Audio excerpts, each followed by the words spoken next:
think we are live on YouTube, so let me just make an announcement that we're live.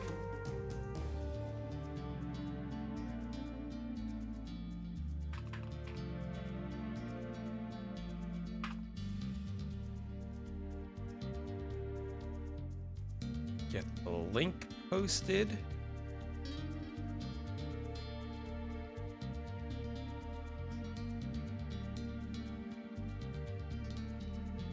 Oh, thank you, Granny Pumpkins, for the sub. Thank you for using your Prime sub.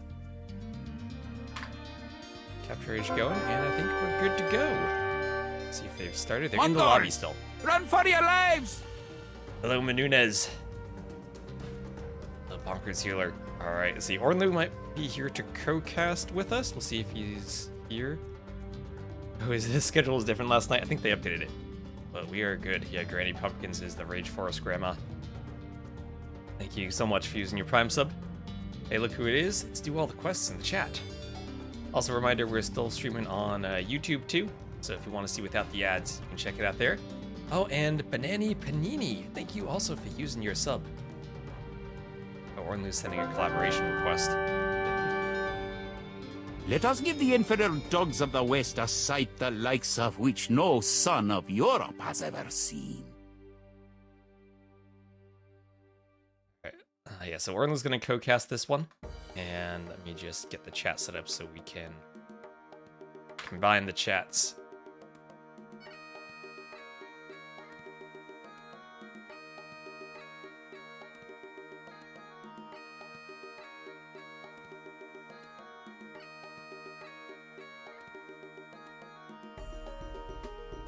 All right, Ornlu, we are here.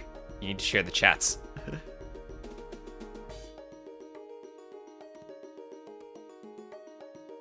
Hello? Hello, Ornlu, you here? Yep. Discord decided to switch my mic and my headset. Yeah, I heard that. Hold on, I have your audio on stream. Go into, let me mute that. Did you combine the chats? You gotta click the combine chat button. I was going to, and then you hit the call button, and then I got distracted, because, okay. you know. Too many things. Yep. Yeah, I need to adjust all this stuff real quick. Alright, anyway, we have a lobby up. This is Team Sitaux against Team JorDan. Sitaux, a previous champion of Rage Forest events. So Ornlu canceled their request to join. What? I did not cancel the request to join. Well, JavaScript is terrible. Thank you so much for the sub to Ornlu.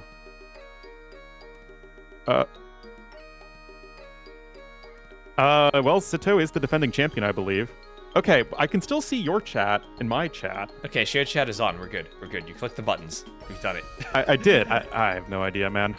Alright, let me go find the draft that we have, because they draft ahead of time, especially your team with JorDan, because he's always very well prepared and punctual. And I think we're loading in. They added a spectator delay. They're not supposed to use a spectator delay, but they did. If you find the draft, would you be so kind as to share the link? Yes, let us post it in the chat. Okay, that works too. I also make an overlay for this real quick.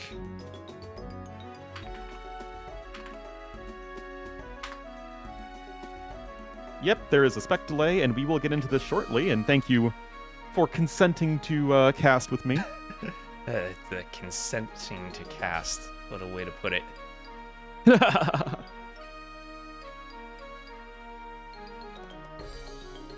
Alright, a minute, guys, and we will be getting into game number 1, and we've already got a new civ going to be in the mix, so that should be interesting. Alright, let me just get this draft on the screen real quick. And set up, make it a bit larger so people can see. Not cut off the bands. And alright, so this is the group stage. This is a play all three. This is our very first set. No surprise to see JorDan being the most punctual of the schedulers. And there are some random bands and then some team bands. They're just a bit more centered. There we are. So Kelt's first overall pick there for Team Sitaux. Nothing too surprising. Let me make sure I got the sides right on the draft. I got them backwards. Let me flip this. The Team JorDan drafting. Wolfiggy's the number 1 pick for Team Sitaux is a little interesting to me. Usually we see teams prioritize pocket picks, as most of the other civs in the top 4 for each team are pocket civs. But they did go with Portuguese first. Yeah, Celts are the classic Black Forest pocket Halboninger civ. Japanese also pretty highly picked too for JorDan. That would be, I mean, you're hoping you get pawns if you pick Japanese to fish boom. And we are good to go. Let's do Team JorDan versus Team Sitaux. Boom. All right, so welcome to Rage Forest 6. This is our very first game. And I don't know why my overlay isn't working. Let me fix that. There we go. Right, so you'll have immediately Sitaux versus Niaz on the flank. JorDan's team, JorDan, Niaz, the Crocs, and Shikso. Sitau's team, Sitaux, Turs, Margugu, and Cool Cat. Elveonor, thanks for subbing to Ornlu. Oh, yes, And thank you. right off the bat, we have a 4-lake setup with the Vil fights on each side. It'll be Shu versus Aztecs, JorDan versus Margugu to the top left. And then Armenians versus Mapuche with the Champion Scout involved here. That'll be Niaz versus Sitaux in the southeast.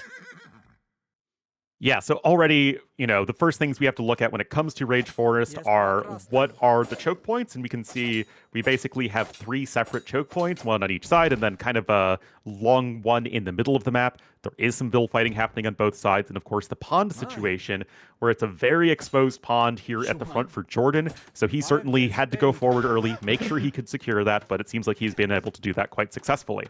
Well, meanwhile, on the other side, Niaz going forward with 2 Vils. He's going to wall off Sitaux from the rest of his team and make a wall right between Sitaux and Turs.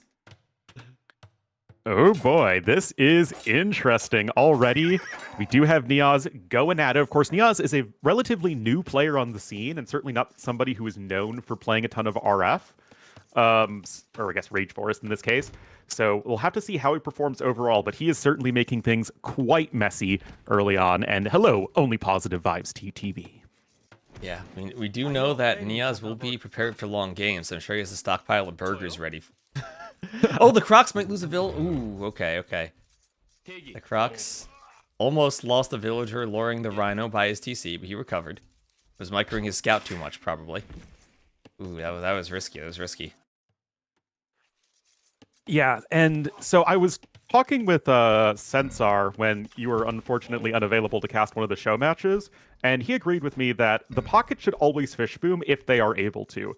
But we're in a situation where, 1, no pocket has access to Sitau's pond, and 2, would we have, say, Shikso go all the way forward and try and go for a big fish boom that is in such a precarious position? So we'll have to see if the pockets can successfully get that going.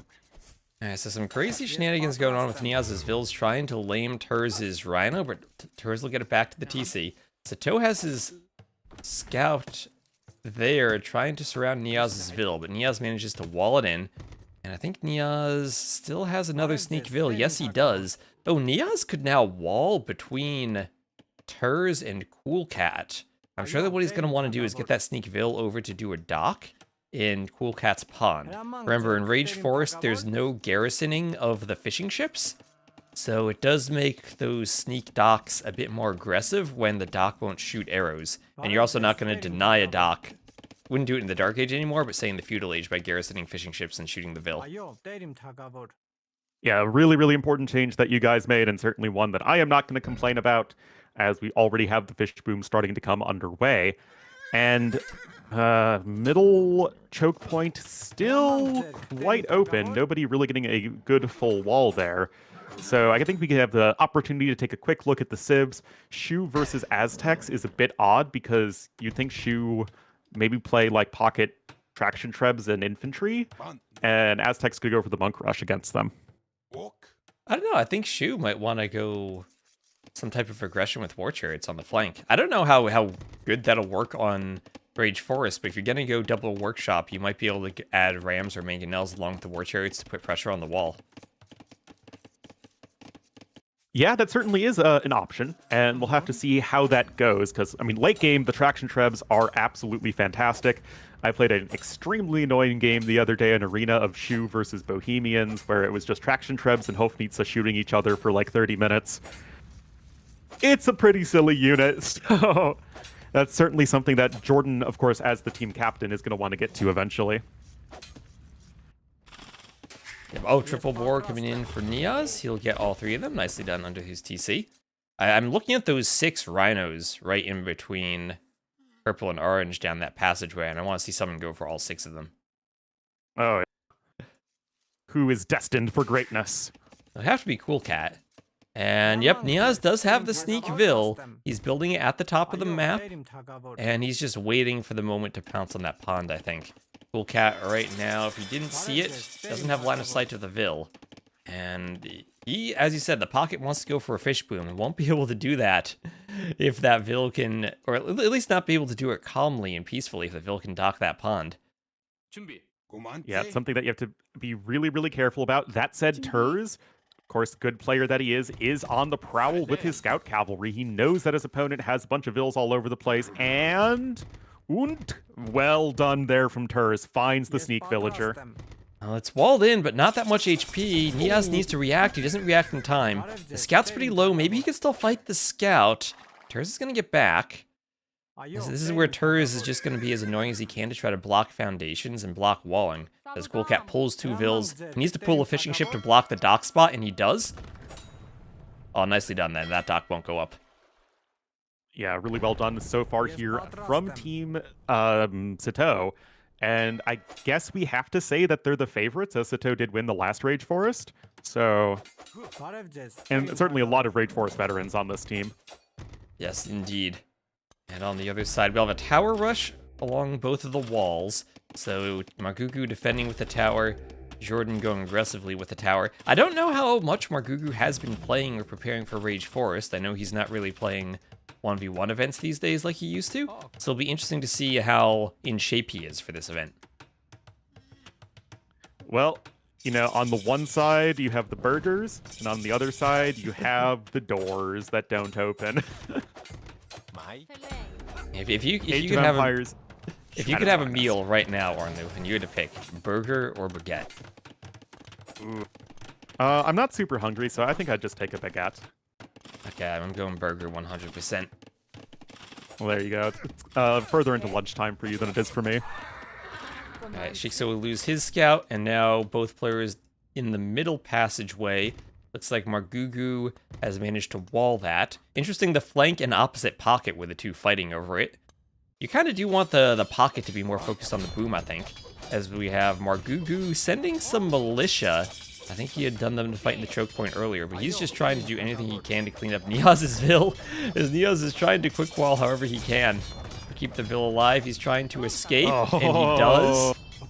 Now it's futile though. Now the dock would be garrisoned for a normal game to shoot the Vil, but you can't now in Rage Forest. So this would be that Cool Cat would just garrison a fishing ship and shoot that Vil, so the wall wouldn't happen. But this is why we disabled the garrisoning. So you can't stop sneak Vils with your dock. That's one of the big reasons. Yep, that is already in the very first game of the tournament, already coming into effect, so interesting decision there. But Cool Cat's going to be building a galley anyway, so that villager will be going down in just a moment, almost certainly. And just should be a couple shots, and there's 1, and there is 2, so all of that has finally been cleaned up. As we're already getting players up to Castle Age now, T-West. Yep, and both sides with some tower rushes and aggression. Sitaux adding in some archers behind this. He's going to keep doing more towers. And Niaz, since he was messing around with the Vils, probably won't be up all that fast. That annoying wall he has still is between Sitaux and Turs, but they'll take that out slowly but surely. Yeah, they're even human ally walls, so they're extra HP just to be that much more annoying right there. Yeah, and Shikso is the Kuman pocket also, now that you mentioned them, with a 2 TC fish boom. Yeah, basically the strongest economy in all of Age of Empires right there. 48 eco units right now for Shikso. gonna be going crazy with that Fish Boom. Meanwhile, JorDan is acquiescing to Fish Boom on his side, so it's gonna be no extra pocket Fish Boom there. But the same thing is happening thanks to the walling efforts of Niaz, so it's gonna be Sitaux who's forced to Fish Boom, which does mean that both Turs and the Crocs are stuck without any Fish Boom at all. Yeah, but I think the important thing is getting the Kuman player for the Fish Boom, because Kumans are one of those civs, they can either go as the Paladin civ, or they could play Halb Siege Onager. They don't have the best Siege Onagers, but they can still be your SO civ. I'm sure you'd much rather have the Koreans do it, but they can play either role depending on the circumstance. Or you could go for Kipchak-based aggression. So humans, certainly, I wouldn't call them a top-tier Black Forest civ, but they have their strengths, and if you play to them effectively with a huge timing advantage with your sick eco, it can certainly be very, very deadly. That said, the Crocs, with that, Koreans pick literally one of the best civs on Black Forest. Rocket carts, towers, halbs, fire lancers, all that good stuff. Certainly going to be that powerhouse role in the late game, just as Turs is with the Saracens on the other team. There's no loom for Shixo, and he's going to lose a villager to a tiger in the south of the map. He was doing a blacksmith in a house back there. I don't know why he was doing a blacksmith in the middle of the woods, but he got killed by a tiger. Feels bad, man. Alright, so pretty good uptime, though. Boom. Yeah, 3TC boom for Cool Cat. And yeah, Shixo up to the Castle Liege too. And if you're the Kumans and you have a good eco, you can just add in even more eco and keep booming if you want to. Yeah, this is interesting, though, T-West, because the Crocs is not going for a super late-game-oriented play with Koreans. He is building a couple of rocket carts. Now, this will have the benefit of defending his ally, but on the flip side, you're going to have Turs so far ahead of you, and of course, a big blob of Mamelukes is not something any civ wants to deal with as the game goes on. No, I mean, Koreans have good siege onagers to deal with that, but Mamluks do have a huge attack bonus against the war wagons. That's always a tricky one because the war wagons have more range, but if you mess up with your micro, the Mamluks will slaughter the war wagons. Yeah, it's a really tricky matchup, I would say, at the very least. Also, that poor scout cavalry to us in the middle of the map. Absolutely sandwiched. 2 HP, stuck between two walls. I mean, the Crocs could always delete a wall and let it free. Oh, there's an archer coming for it. There's an archer coming for it. It's a blob? Yeah, that is the correct nomenclature right there. Oh, and there goes the poor scout.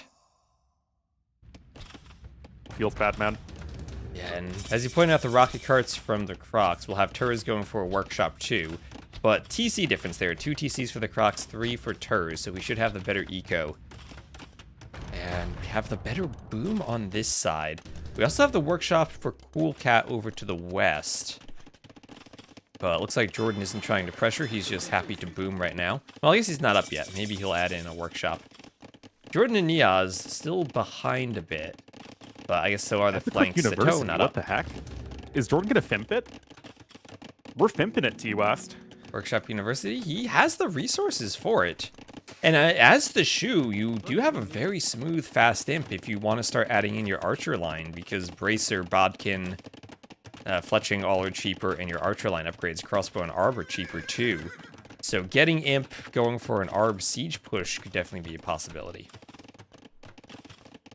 Yeah, well, we'll certainly have to keep an eye out in this one, and, you know, we gotta say that these Rage Forest games, there is never a shortage of things to talk about, as there's just so much happening on all fronts of the map. Nice Mangonel hit there in the Crocs, not the best micro with the rocket carts.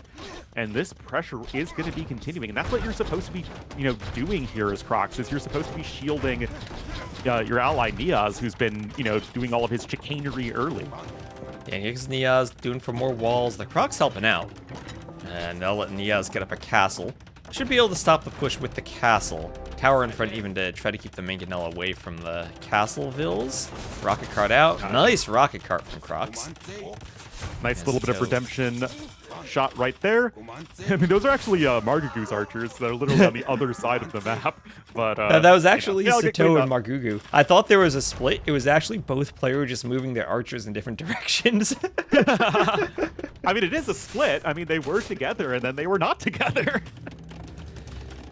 But we do have Cool Cat already with a defensive Mangonel getting ready, and I think that, we really haven't talked about Cool Cat all that much. His eco isn't as good as the Cumans player, but it's still quite solid, and Sicilians are a very good late-game civ themselves.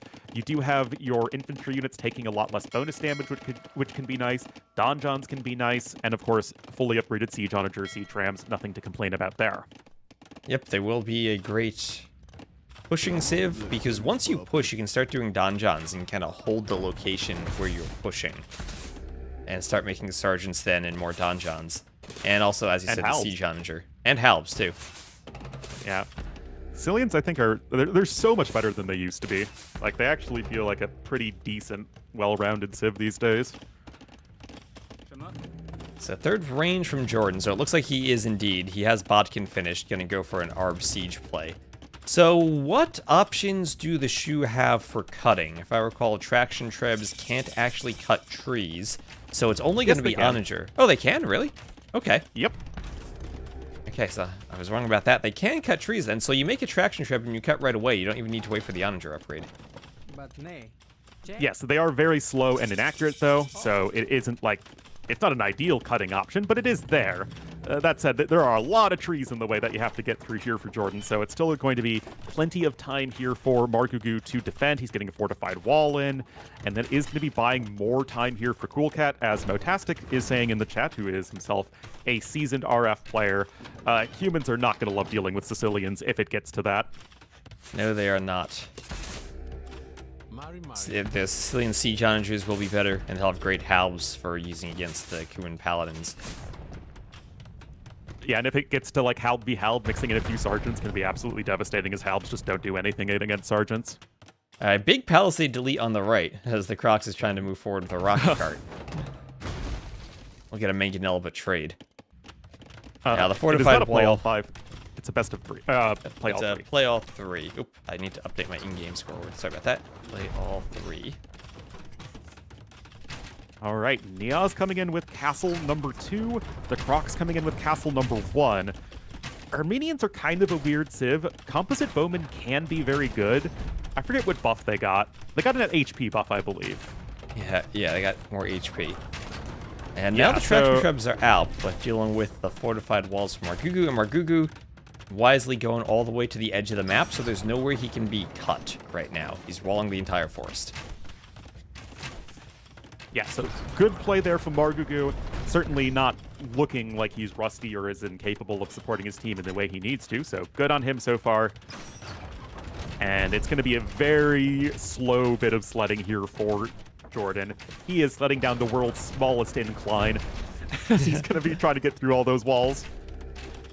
He'll get through eventually.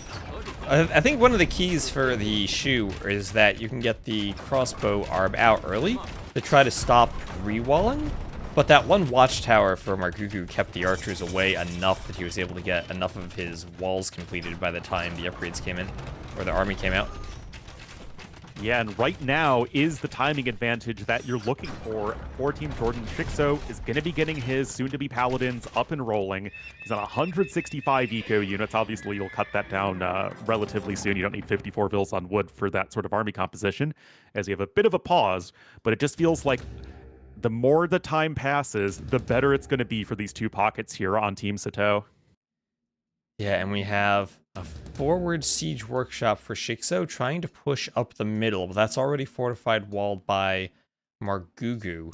So that might mean there has to be some type of onager cut there too. It's all the paladin stables though are up to the north. He's got 6 stables, and he is now ready to start spamming cav. He's 21 seconds away from imp, and maybe a bit closer than Quillcat is to getting the halbs out. But that timing window is going to be so important. He needs to get through the walls. Margugu's walling behind this. And he needs to get the Cavaliers into the eco. To be made for opening Step Lancers and then going into Paladins later? Especially if you're trying to hit a timing like this. I mean, I'm sure people have tried it. But it feels like it'd be worth considering, especially maybe there is if you have a castle and step husbandry and you can really step up your production right away. But yeah, no castle obviously means that that is not going to be an option, and we will still have paladins, and it's still going to be very good from the Cumans. Cheap stables and faster moving paladins, not at all bad. Meanwhile, it's going to be a skirmisher-based defense here for Sitaux, which is going to be, it would be terrible against Koreans late game, but because Green's army is basically non-existent right now, you'll have plenty of time to hold the line with your tanky Mapuche skirmishers. Yeah, and it feels like Terz's boom has just been significantly better than the Crox's boom. So he should have the early imp advantage if they're going to hold and then try to push. Because right now it's just Composite Bowman Trebs on the right. Yeah, around 4,000 more resources for Terz in this game. And yes, Mapuche do not get Fortified Wall. None of the new civs from South America got Fortified Wall. Yep. Also, it is very stormy here at Ornlu, and I just saw my lights flash. So there's a chance my power goes out. Let's hope that doesn't happen. Yeah, definitely hope that doesn't happen. We shall press onward and just hope that everything is going to be okay here for T West. As we are now getting to Imperial Age and the meat and potatoes of this game, as the Mamelukes are also starting to come out for Terz. Yeah. So are there graphics for fortified walls for these civs, even though they don't get them? Yeah, Incas have them. Oh, the Inca have them, okay. The new civs of stone. Gotcha. They actually look really nice. But see here, the trebuchets not the best here at punching through these walls quickly. And Team Sitaux, they're ahead by around 50 plus eco units, and they've got time, man, to get to their deadly late game. Yeah, Markuku doing a great job of walling just what he needs to do and keeping everything out. That castle could go down, though. Castle could go down. And I mean, you never want that, but you're not super reliant on your castles as the Sicilians. I mean, yeah, you do need them for trebs, but being able to train sergeants at your donjons still is very important. Importantly, though, the castle's down. That means the onagers can come forward and cut some trees, and it's not just traction trebs now. Markuku has to wall immediately. Yep. Onager is much more efficient there at actually cutting through large swaths of forest. Cut, though. It's open. The pathing's not working. It's almost open. They're close to getting in. But now, T-West, the donjon upgrades are going to start to come in, and that is going to be so good at buying time. But there isn't a whole lot here just yet as the Cavalier is storming in. This is the best opportunity here for Team JorDan. The Mamluks are there. Mamluks are there. And Terz realized what was going on. He sent the Mamluks over to counter the Cavaliers. Chixo is trying to get in, but he's re-walled out by a few more vills. They got to keep Onager cutting even farther and keep focusing on those vills. JorDan has a lot of arbs that are out here shooting houses instead of keeping the passage open. And the Cavaliers are getting destroyed by the Mamluks. Oh, this raid is not going to do too much. Maybe. I mean, they are split up. But now you're looking at an eco has donjons in it. Defended by Mamluks. But it's still a lot of pressure, and Markuku's kind of dying here. It's definitely not ideal for him. 92 villagers only. The rest of his team is doing quite well in that regard. Meanwhile, on the other side, we have heavy rocket carts in with an extra range already from siege engineers, I think. Yeah, no Shinkichon just yet. But the bombards here from Terz. Terz having a really tough job. He needs to defend against the rocket carts from one side and also help clean up all of the Cavalier on the other side. Yep, and Markuku doing everything he can to wall. Just trying to ignore those Cavaliers in the north of his eco. He's still on 91 vills, and he's managing to reboom. He ran vills over to the side, and he's going to be rebooming over to the east of Cool Cat's base. As the push in the southeast still isn't really going anywhere. I'm sure the Crocs is looking for some good Onager shots. But he still has Koreans, and Koreans are very, very scary. But the Slingers are going to start to come in T-West. They have the extra HP as the Mapuche, and he's getting Butul Mapu right now, which does benefit his teammates, remember. Going to get a nice little bit of discount on the Mamelukes. Team Castle unique units and Bolas Riders are discounted. Ooh, that's actually super nice if you have Mamelukes. Makes your Mamelukes Yes, cheap. it is. I don't think you'll complain about a discount to Mamelukes, as right now the Paladins are just going to be walking into the meat grinder. And JorDan doesn't have a good enough eco to get the numbers of arbs and siege you need to really challenge this. And now the donjons are in, they benefit from hoardings, and they just take forever to go down. forever, but JorDan has a lot of traction trebs. What does he have, 9? Oh, do the Shu have siege rams? What does their ram look like they do? I mean, that's expensive for his eco, right? But you kind of want rams at some point just to clear through the walls. Because the walls with one-tiled gaps here and there are going to cause traffic jams everywhere. Yeah, that's a big issue, especially when your ally is making paladins like that. And yet, we're in kind of a weird situation. We have Melon coming in too, which is going to be that pass-through damage that's going to help the slingers a lot against the low armor of the composite bowmen. And of course, they're already very good against the fire lancers anyway. So you're starting to get to a situation more when you have Sitaux starting to come online at 180 or so population. Yeah, JorDan's team's still with a slight score lead. And I mean, they have done a lot of damage, but I feel like the damage has been mostly to Margugu and not as much to the pockets. And over time, that crewman eco boost is going to start losing the early effectiveness that it had.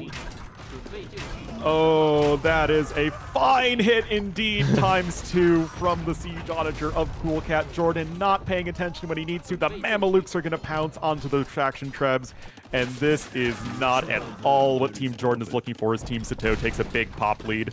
A Bandit score lead, the Onager shot flipped the score. And the traction trebs are all going down, and JorDan on only 90 vils, Nial's on 86, both flanks struggling with their economy. And it's crazy, JorDan's actually behind Margugu in terms of eco. And Margugu as the Aztecs doesn't even need to do all that much, as they're still trying to cut and get in. Maybe this is an opportunity, though, if they can hold this choke point. There's a castle there already, but hold this choke point with the Paladins and try to stop the early trade. Yeah, I mean, Shixo's trying to do what he can, and of course, splitting up the Paladins all among the resources of your opponent is one way to try and keep your team afloat, because, I mean, this push from the south, it is slowly working. You know, you're having Yellow do what he can here, and those are some very good bombard cannon hits onto the trebuchets, but you just don't have the civs here to deal with the Koreans. Well, maybe one thing, they are pushing next to the pond now, which on the one hand gives Sitaux access to the catapult galleons to defend. What an amazing unit. On the other hand, if the pond is pushed, that's a lot of Sitau's eco down. And now, wait, Margugu's reboom was found by the Paladin. Shixo found Margugu. His team takes the score lead again. Margugu had clicked up to Imp. He was just at over 100 vils. Now he's down to 85 again. All of a sudden, Margugu's dying again. Coolcat's losing eco too. This is certainly a very interesting game number 1 of the tournament. Step Husbandry coming in for Cyan. Perhaps going to need to go for a bit of a lower gold option until the trade is fully up and running, as he's only on 13 trade cards right now. And the Slingers are doing an okay job of holding the line, but you're still going to run into the issue here where, again, it's Koreans post-in. Mamelukes are great, but the towers are getting entrenched. Yeah, the towers with such long range will keep the Mamluks away to the point that they can't really fight anything. The Bombards are getting sniped by the trebuchets of Niaz, so he's certainly doing what he needs to right there. And we have the eco of Team JorDan now actually with the advantage. They've been behind basically all game, but now everybody at least at 110 vils, and that's enough to make your armies work at this stage. Yeah, and this Paladin raid has been amazing at clearing out Coolcat's eco too. Yeah, the Mamluks are there, but Turris has had to play both sides now, and he hasn't had the Mamluks to clean the Paladins. We are looking at 135 eco units kills here for Shixo. He is absolutely doing what he needs to right there as the Cuban pocket. Just as you can't be running those Paladins into the meat grinder. You know, they had to utilize their mobility, especially with the Cumans. And we have some monks thrown in here as well. Of course, Saracens do have all the monastery upgrades, but not actually researched just yet, as we have our fully operational battle ferrets researched for Niaz. Yep, that'll be the extra HP for the infantry for the Armenians. And if he needs to start spamming some halbs, he can. But kind of tricky to use that anyway when the slingers are present. I think what they're doing so far is good, but they're kind of stalled up by the catapults on the pond. It's so weird seeing them shoot when the catapult doesn't animate. I think every other mangonel or trebuchet that shoots a projectile as a catapult is animated. This isn't. It's just... It feels like it was a unit that was tacked on at the last minute and didn't have a lot of effort put into it. Oh dear. But the trebuchets are still coming forward. Still missing some upgrades here as Saracens. I mean, Saracens have so many expensive upgrades, so you don't have counterweights in yet. You don't have Heresy and Faith to deal with the enemy monks. So you still have a little bit of a window where your army is not quite at full strength as you add there. Just as I say that, counterweights is coming in. Yeah, counterweight. It's extra damage for the Trebs and the Siege Onagers. Yep. But no, it's not like... So it works for both the base damage and the bonus damage. Yep. Yeah, and it's not like torsion engines, though. You don't get more splash damage. It's the same radius, just more damage within the radius. Yeah, it's just, you know, torsion engines deals the same damage to more units, and counterweights does more damage to the same number of units. So Marguerite's still surviving. He's back up to 115 Vils. And Aztecs are always a tricky civ to reboom with. Yes, you have the very clear just go monks option, but you don't have a great trash option. Your skirms, you have it ladle, but you missed the final armor. You only get pikemen. You don't have light cav. And your reboom can take a bit longer because of that, because you're so reliant on getting your trade going for gold. Yeah, it's a very tricky civ to make work here in these late stages of the game. JorDan's back up to 10 traction trebs. He's got his arbs here as well. And yeah, he just got his magazine upgrade, so they do a bunch more damage as well. And Marguerite is, you know, he's done such a good job of defending in general, but we're getting to the point when everyone else is getting to 200 population, and you just can't have a player who's down all the way at 120 or so. Yeah, the key was that second paladin raid that hit his reboom. Yeah. When he had around 100 to 10 Vils, and then went back down to 80. Now he's back up to 120, but that was a roller coaster in his eco population. We actually have the Men-at-Arms upgrade coming in here for the Crocs, which is kind of interesting.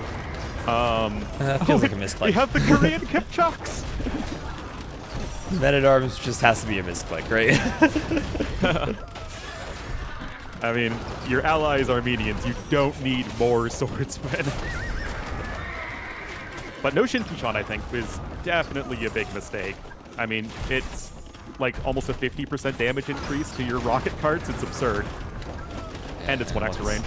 This chat's saying Cool Cat. Yeah, Cool Cat is floating gold. No one else on his team has gold. So maybe he does need to start slinging, especially if he's thinking about halves to counter the paladins, which he is doing.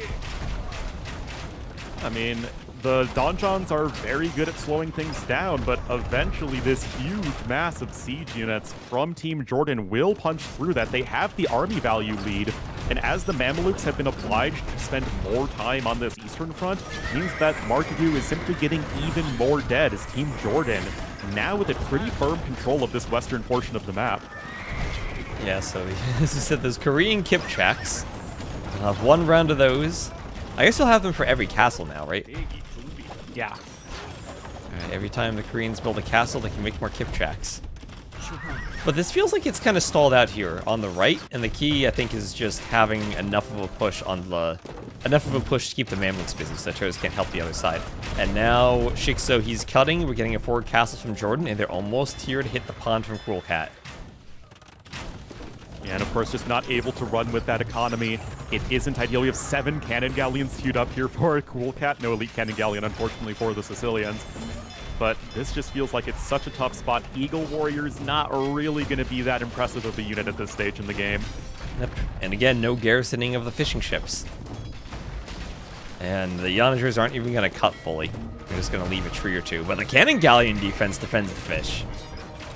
It'll work in the short run. Cannon galleons do at least one-shot the Onagers. Or not quite. Now That we one have has 3 Coiled HP. Serpent Array coming in. And do you think that JorDan knows that Gambesons does not affect the White Feather Guards? I don't think... Well, it's a unique unit, right? Yeah. But White Feather Guards gain additional HP when near each other. And Spearman Line. Does that work with the cross-pollination of Spearman Line and White Feather Guards? They boost each other? Yes, it's like the Manaspa and regular Nightline. Oh, Manaspas affect the regular knights? I didn't even remember that. No, it's the other way around. The regular Knights affect the Manaspa. Oh, okay, okay. I was like, Georgian knights with more HP. I feel like that's something I would have known. Yeah, no, other way around. Alright. So Anyway, Team slowly JorDan pushing. continuing to push. And Yeah, Shikso even getting some paladins over on the right, starting to hit Terz's economy. Now, Marguki's up to 142 vills, but then it's the question of, you're the Aztecs. You really don't have a trade line. What do you do? He's trying to do some eagles. That's maybe Cool Cat could sling him some gold, but I don't think eagles are going to be all that helpful against paladins. Or white feather guards, They are for that certainly matter. not. And we're just getting to the point where you're at 12 traction trebs as JorDan, and there really isn't a whole lot that's going to be stopping them anytime soon. You have some ARBs there to support the paladins, of course there is Michiel, but if you get some SO hits on them, that's always something. Yeah, in some sense, it feels like Mamluk Siege Onager should be better than all of this. But you're not going to get to that. The eco isn't in a spot for it, and JorDan will take game number 1 with his team over Sitaux's team. Margugu, I think the key moment was that raid on Margugu's reboom, not letting him get back into the game in time. And, well, what we thought was maybe a really good pocket combination of Saracen Sicilians couldn't quite hold up to the Paladin raids disrupting the eco, and then just the strength of the Koreans and their towers able to hold the push on the right enough that the Paladins could keep raiding. Yeah, there was definitely a big issue where JorDan was able to be a lot more effective as a flank with Shu in the late game than with Mapuche. Like, Mapuche just did not add anywhere near enough, and they got walled so hard by Koreans that it didn't really matter how well Sitaux did, because there just isn't anything you can do against this wall of Korean towers and rocket carts and bombard cannons. Whereas JorDan was able to make that big decisive push with the traction trebs after the great raid from Shikso. Yeah, between towers and foundations, I'm seeing 28 Korean keeps on one screen. Yeah, it's pretty bad. Oh, that was a nice game there. We have 314 kills for Shikso as the Kumans. Only 17 kills for Margugu. So, well, yeah, once Margugu died, he was not able to get back into the game. And that's, even with Sitaux against Nias, Sitaux still had about 150 more kills. So you can survive as long as you're getting more kills. But when you have one player who isn't really getting a military contribution, over time you start losing all the fights. Yeah, it's definitely was a tricky situation there, but well done for Team JorDan, and this is a play all 3, and every single win is going to matter a lot.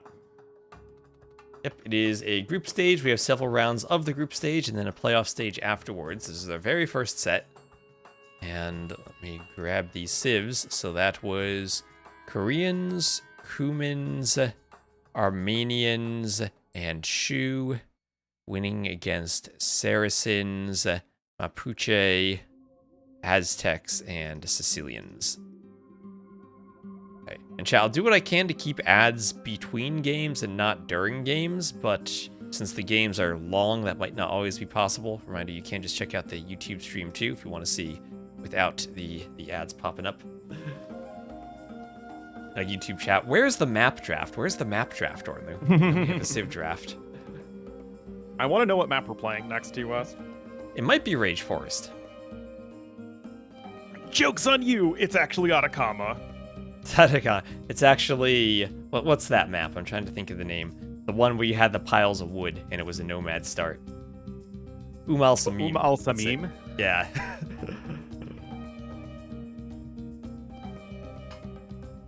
What is Zero Space? It's a StarCraft clone, basically. It's a new RTS. Oh, okay. So I see Viper's playing it, and Dave's stream says he's playing it later. Oh yeah, it's a early access thing right now.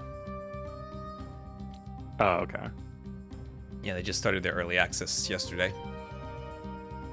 It's attempting to be better than Stormgate. Did Stormgate ever release? I don't know. Thank you, And Ren, thank you for the 17. sub to T-West. The horse, Babieca, comes from the renowned royal stables of Seville. Alright, so in the lobby for the next game. And getting ready to go. I'll actually be right back. I'm going to get some more coffee. Alright, get that coffee, Ornlu. Sounds like a scandal? Stormgate? I think it's actually pretty hard to get a sci-fi RTS game if you don't have an existing franchise. like a Star Wars Galactic Battlegrounds might get some traction. But a historical RTS, I think, is a lot easier because everyone will go play a historical RTS. Okay, they turned off the spectator delay, so Ornlu needs to get his coffee fast. We're going to be hopping right into this. And here we are, lovely trees in the middle of Black Forest, as well as game number 2. Let me make sure that the JorDan's team on the scoreboard will be in blue. And Sitau's team to the east, JorDan's team to the west. We have 1, 2, 3, 4, 5, 6... Oh, 8 ponds. 2 of them are conjoined. Turs has 3 ponds. Lake Ree. Okay, makes sense. Also, see, I leave this up to the admins to determine if they're going to call a restart or not. But Turs has 3 ponds versus every player on the other team getting 1 pond. Oh, this is crazy. This is the type of map that I can understand if they don't want to have it in a tournament, but is a lot of fun to have if you get it in a lobby. Oh my god, imagine the fish boom here. See if there's a discussion.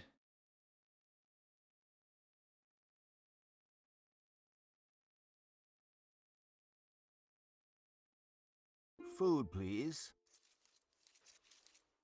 Yeah, okay, they're gonna restart. Ponds were joined together. So we'll restart that. Ornlu can get his coffee. One day we'll have the technology to make a Black Forest map that doesn't have bugs, but the technology really isn't there right now.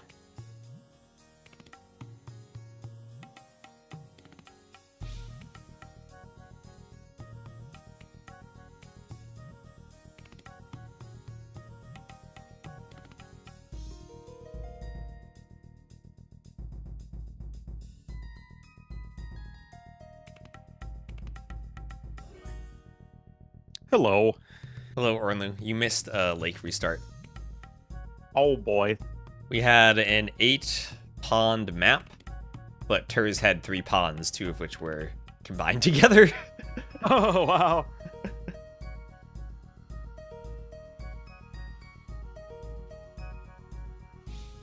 Yep. And also we have a good team of admins. We have Sensar, Teutonic Tanks, Modri, and Arjiden. Each one of them is going to be adminning a set, and they'll be in charge of calling the lake or unfair map restarts. Sounds Or quite fair. adjudicating those situations. Maybe we should put the 4 of them in a team and make them play a game of Rage Forest, the admin team. Oh, they'd be pretty good. Yeah, they would.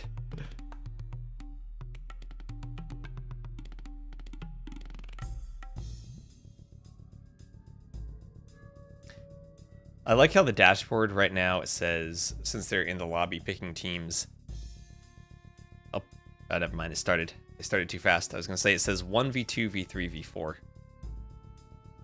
Well, that's an interesting one. And... Were the admins of the last Rage Forest? I do not remember. Probably something similar. Oh, we have another pause? What's the pause? 1, 2... Oh, are they going to do another lake re because the Toes Lake is super awkward? They might. It looks... Okay, I think... Wait. Re again. Oh, jeez.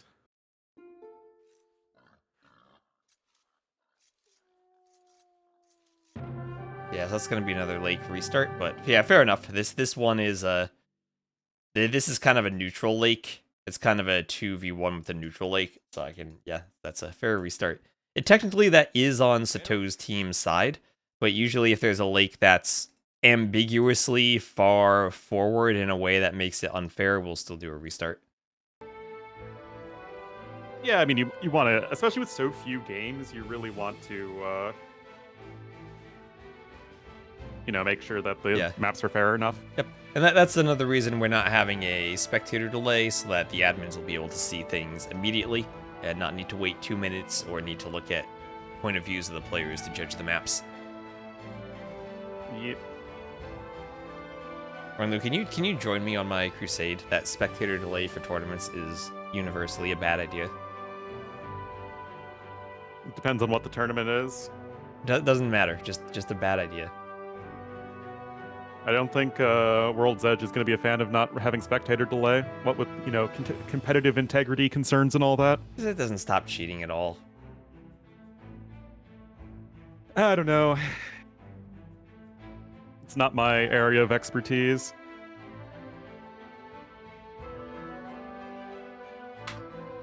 The thing is, we have all the players in Discord channels and can have them share their point of view. I think it gets really hard to do anything nefarious with that setup. Alright, it looks like we have a fair game that is a very weird pond there for Team Sitaux, but it's on their side of the map clearly, so I think this is good to go. We can have... And this is a situation where you would have Turs go boom in Margugu's pond, and Margugu can go to that pond to the west if he needs to. Oh, yes, I had only just loaded into the game. It's a little bit weird, but I think it's going to work out just fine. As we do have, in this version, we actually have 3 choke points again, sort of. But they're pretty far away. So very sort of spider-webby sorts of pathways through the forest. Yeah, and we'll have an X in the middle from Turs saying wall that or be careful, because this is a super open map for the front of Shixo's base. But Margugu kind of has 2 passages he needs to take care of, as immediately Margugu will be fighting JorDan. Margugu is the Maya, so he does start with that extra Vil and does Loom right away. Gets you off to a good Vil fight start. It'll be Maya versus Vikings. Yeah, interesting matchup there as the 2 of the weakest civs on RF, so perhaps both teams wanting to save some of their best civs for the final game. Even the boar getting in on the action here. Going to be adding in a lot of extra damage, actually. That's going to be a dead Vil for JorDan. JorDan shot the boar, and the boar showed no mercy to his villager. And that's actually horrible, because now Margugu should win this walling fight. And that one last tile of wall, he could maybe get it down. Margugu's going to go for the scout. And Shixo's scout could go down to be too. Fair, if someone shot you with an arrow, would you show mercy to you? Yeah, it's a very awkward situation here. JorDan gonna have to fall back just a little bit. Meanwhile, the other side really doesn't seem to be either player bothering to Vil fight just because it is so open and both players have forward pods. This is likely just gonna be fast feudal aggression. Yeah, this is likely going to be both players completely ignoring the pawns and not docking because they're so far forward and they both realize they're going to basically be playing Arabia this side. And the question then is, how do the pockets react? Do they go scouts or will they go FC maybe into knights or forward workshops or something to try to assist the flank? Yeah, there are plenty of different options there. It probably should be something in at least the semi-aggressive family of builds, as your ally is going to need the support quite early on. But of course, Nia's proving us wrong immediately. Going to be dropping the dock anyway here as the Vietnamese. Okay, interesting. Vietnamese needs a Japanese pocket. The Japanese player, of course, will be doing a fish boom. Even if you want to go feudal and make scouts, you're still fish booming along with the build. Yeah, that's still a definite no-brainer. And I gotta say, Key West, is Team JorDan just sacking the civs here? This is not an especially... Did I miss Ornlu? Just more Vil fighting on the east side of the map. Militia getting some value against Niaz, but nothing too game deciding. Lots of Vils dying. Alright, restarting the game. We're back. Hopefully we're back on YouTube too. Let's see, my browser tabs will reopen. That was a weird one because my light stayed on, but my PC just turned off. I guess your PC required more energy than the lights. I guess so. Now my draft is very slowly loading in. But I think we're back. Anyway, as I was saying when you met your unfortunate demise, it feels like Team JorDan are happy to play with some very low-tier Civ picks. As, I mean, the pocket of Burgundian and Japanese feels so much worse than Franks plus Ethiopians. And apologies, Twitch is going to play an ad because I had to restart the stream. So we're just going to speed up and get caught up to real time. As we should be back into the game. We're loading in. Nice snag there from Sitaux, who's continuing this pressure. We have walls. We have both players walling each other into the cage match. It is time to rumble. Both players, like, the flanks are just Vil fighting like crazy, which is going to mean the pocket civs and strategies are going to be that much more important. Now, what can be said here for Team JorDan's pockets is that Burgundians and Japanese with a Fishboom are two of the best civs economically. Their ecos are going to be amazing. But militarily, they're just not going to keep up with Ethiopians and Franks. So chances are we're going to have Team JorDan wanting to end this one fast. All right, so I'm just getting caught up. I'm seeing that Sitaux is going for a bit of a drush on his side. There's some big Vil fights between JorDan and Margugu on the right by those boars. Oh, yeah. And some very forward walls from Margugu, but probably hard to maintain them. Well, this is going to be one of those Swiss cheese super aggressive Black Forest maps. And the advantage now for Team JorDan is that both of their pockets have pawns. Oh, I think I need to re-knock to recombine the chats. There, re-knock again. I don't have the option to knock for some reason. Because we're already in the collaboration. Do you just have a combined chat Oh, option? I just have to hit the start sharing chat button again. Yeah. There we go. Alright, I think I'm up to real time. We have a galley for Sitaux on his pond, a tower rush for Niaz. And galley snipes off the Vil. I mean, Team JorDan's eco is looking really, really, really good. We have 15 fishing ships, and that really does represent most of the Vil difference. 3 and 7 respectively on the other side, but I mean, Team JorDan has the good economy. Yeah, and maybe Cool Cat would have had an option to boom in that far away pond. He could have sent a Vil there early on to just try to get the dock created. Would have had to wall out some wolves, but would have been possible for him. The Franks, though, a civ with a farming bonus, so if you're going to have a civ that ignores a pond as a pocket, maybe Franks are one of them. Yeah, I mean, it really feels like fish booming is so powerful that even if you're poles, you don't use your full Varki, you just fish boom anyway. But the scouts are here from Cool Cat, and he is making that damage happen in the way that he needs to early on, as poor Niaz is not having a great day. No, I'm looking at those berries. They don't have any Vils. I'm looking at the TC. There are no Vils under the TC. Niaz just has all the Vils forward on this tower fight, and he is not going to have a good economy. But at the same time, Sitau's investing into archers. He's investing into this fight, too. And if the Crocs can just get a good Japanese fish boom, he should be pretty far ahead of Cool Cat eventually as in the pocket position in his boom. Especially since he's up to the Castle Age now, and Cool Cat is doing a workshop in Rams. Yeah, we will have Light Cav coming in here for the Crocs. Of course, Japanese can do just fine there early on. Granny Pumpkin says Japanese pocket is top 5. With a fish boom, I'd say. Yeah, Yasama Towers and Halbs.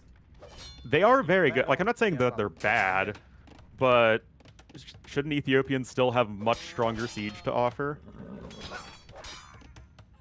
Ethiopians for Turs? Yeah, but you're gonna have to deal with the fact that the Japanese eco has the fish boom early on, and will be pushing earlier, and then has the towers up. So it's gonna be hard to use your siege onagers. Yeah, I mean, it's definitely a very tricky civ to... Wait, Niaz just got kicked? What? I think they're just saying he's basically dead. With all the pressure that came yeah, in. I don't think he got kicked from the lobby. He could. So I mean, the heck? This is maybe a situation where you consider running your Vils, but then you give up the pond. Yeah, I don't think you're quite there just yet. I think the siege really needs to be getting involved towards your town center before you're talking about running villagers. Oh, and Chicxo's not walled. Or only Chicxo's not walled, and now Margugu and Turs can push in. And he's got a pond. Oh yeah, he's only walled a little bit with the palisades to the north, so you have to be extra careful. Light Cav still going to be running amok. And behind this, it's not like the eco for Cool Cat is as good as the Crocs. Of course, not going to be comparable to a Japanese fish boom, but it's not bad. He's on 3 TCs, he's getting those farms down, and he's been able to contribute a ton with that pressure. Yeah, now we have Knights from the Crocs, and I think that the Crocs needs Niaz to delete a palisade wall, because the Knight is running over somewhere to the east, and I don't think he can get through the gate. I don't know where he's going. Maybe he's chasing the light cav. Sitaux with some idle vills trying to micro with the Flemish militia at the front. There is a villager who is not walled in from Turs. You can maybe get a quick wall down. The other vill's not walled either, but the monastery looks like it'll go up. The nice Ethiopian rock church. Yeah, it looks super nice. But yeah, those Flemish militia are just such an insane unit these days. It's amazing how Burgundians went from being like a bottom tier civ on anything other than close maps to being just very good basically everywhere because of Flemish militia. Well, at least it's better than when you click the button for him. Yeah, that's true. Okay, so we'll have 3 TCs up for JorDan. And that is going to be very important, of course, as the Vikings to get that big old boom going. But when it comes to Vikings versus Mayans, the chances of either civ really doing a ton to help their allies militarily in the late game is fairly low. Which is probably why both players were relatively happy to go for a big Vil fight. It's because it's not like their civs are especially essential. Well, I mean, Maya can go for plumed archers. Those are always scary. And you would be going plumed archers against a team with no siege onagers, which is certainly very relevant. Yep, and then on the other side, now we're going to have a 5 TC boom from Cool Cat, really committing to the economy and to the boom. Yeah. And again, he's now at pace with green in terms of eco units. Now again, the resources are still heavily in favor of the Crocs, but it's one of those situations where because you were able to get so much damage, it's worth having like a 15% worse economy to have an opposing flank who is like 80% dead.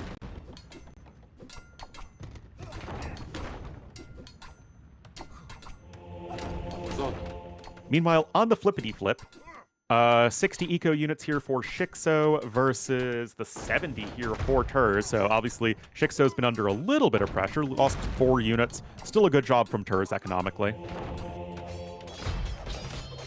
Uh-oh. Uh-oh. Uh-oh.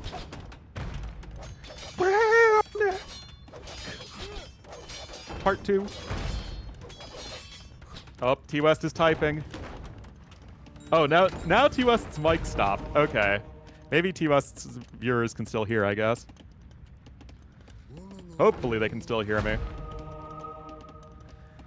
All right, Castle Age about to be in here from red. And again, it's all been about this side for Team Sitaux that's been dominating. Crocs is here with his cavalry, which, again, it's not bad. Can't hear me? Oh, dear.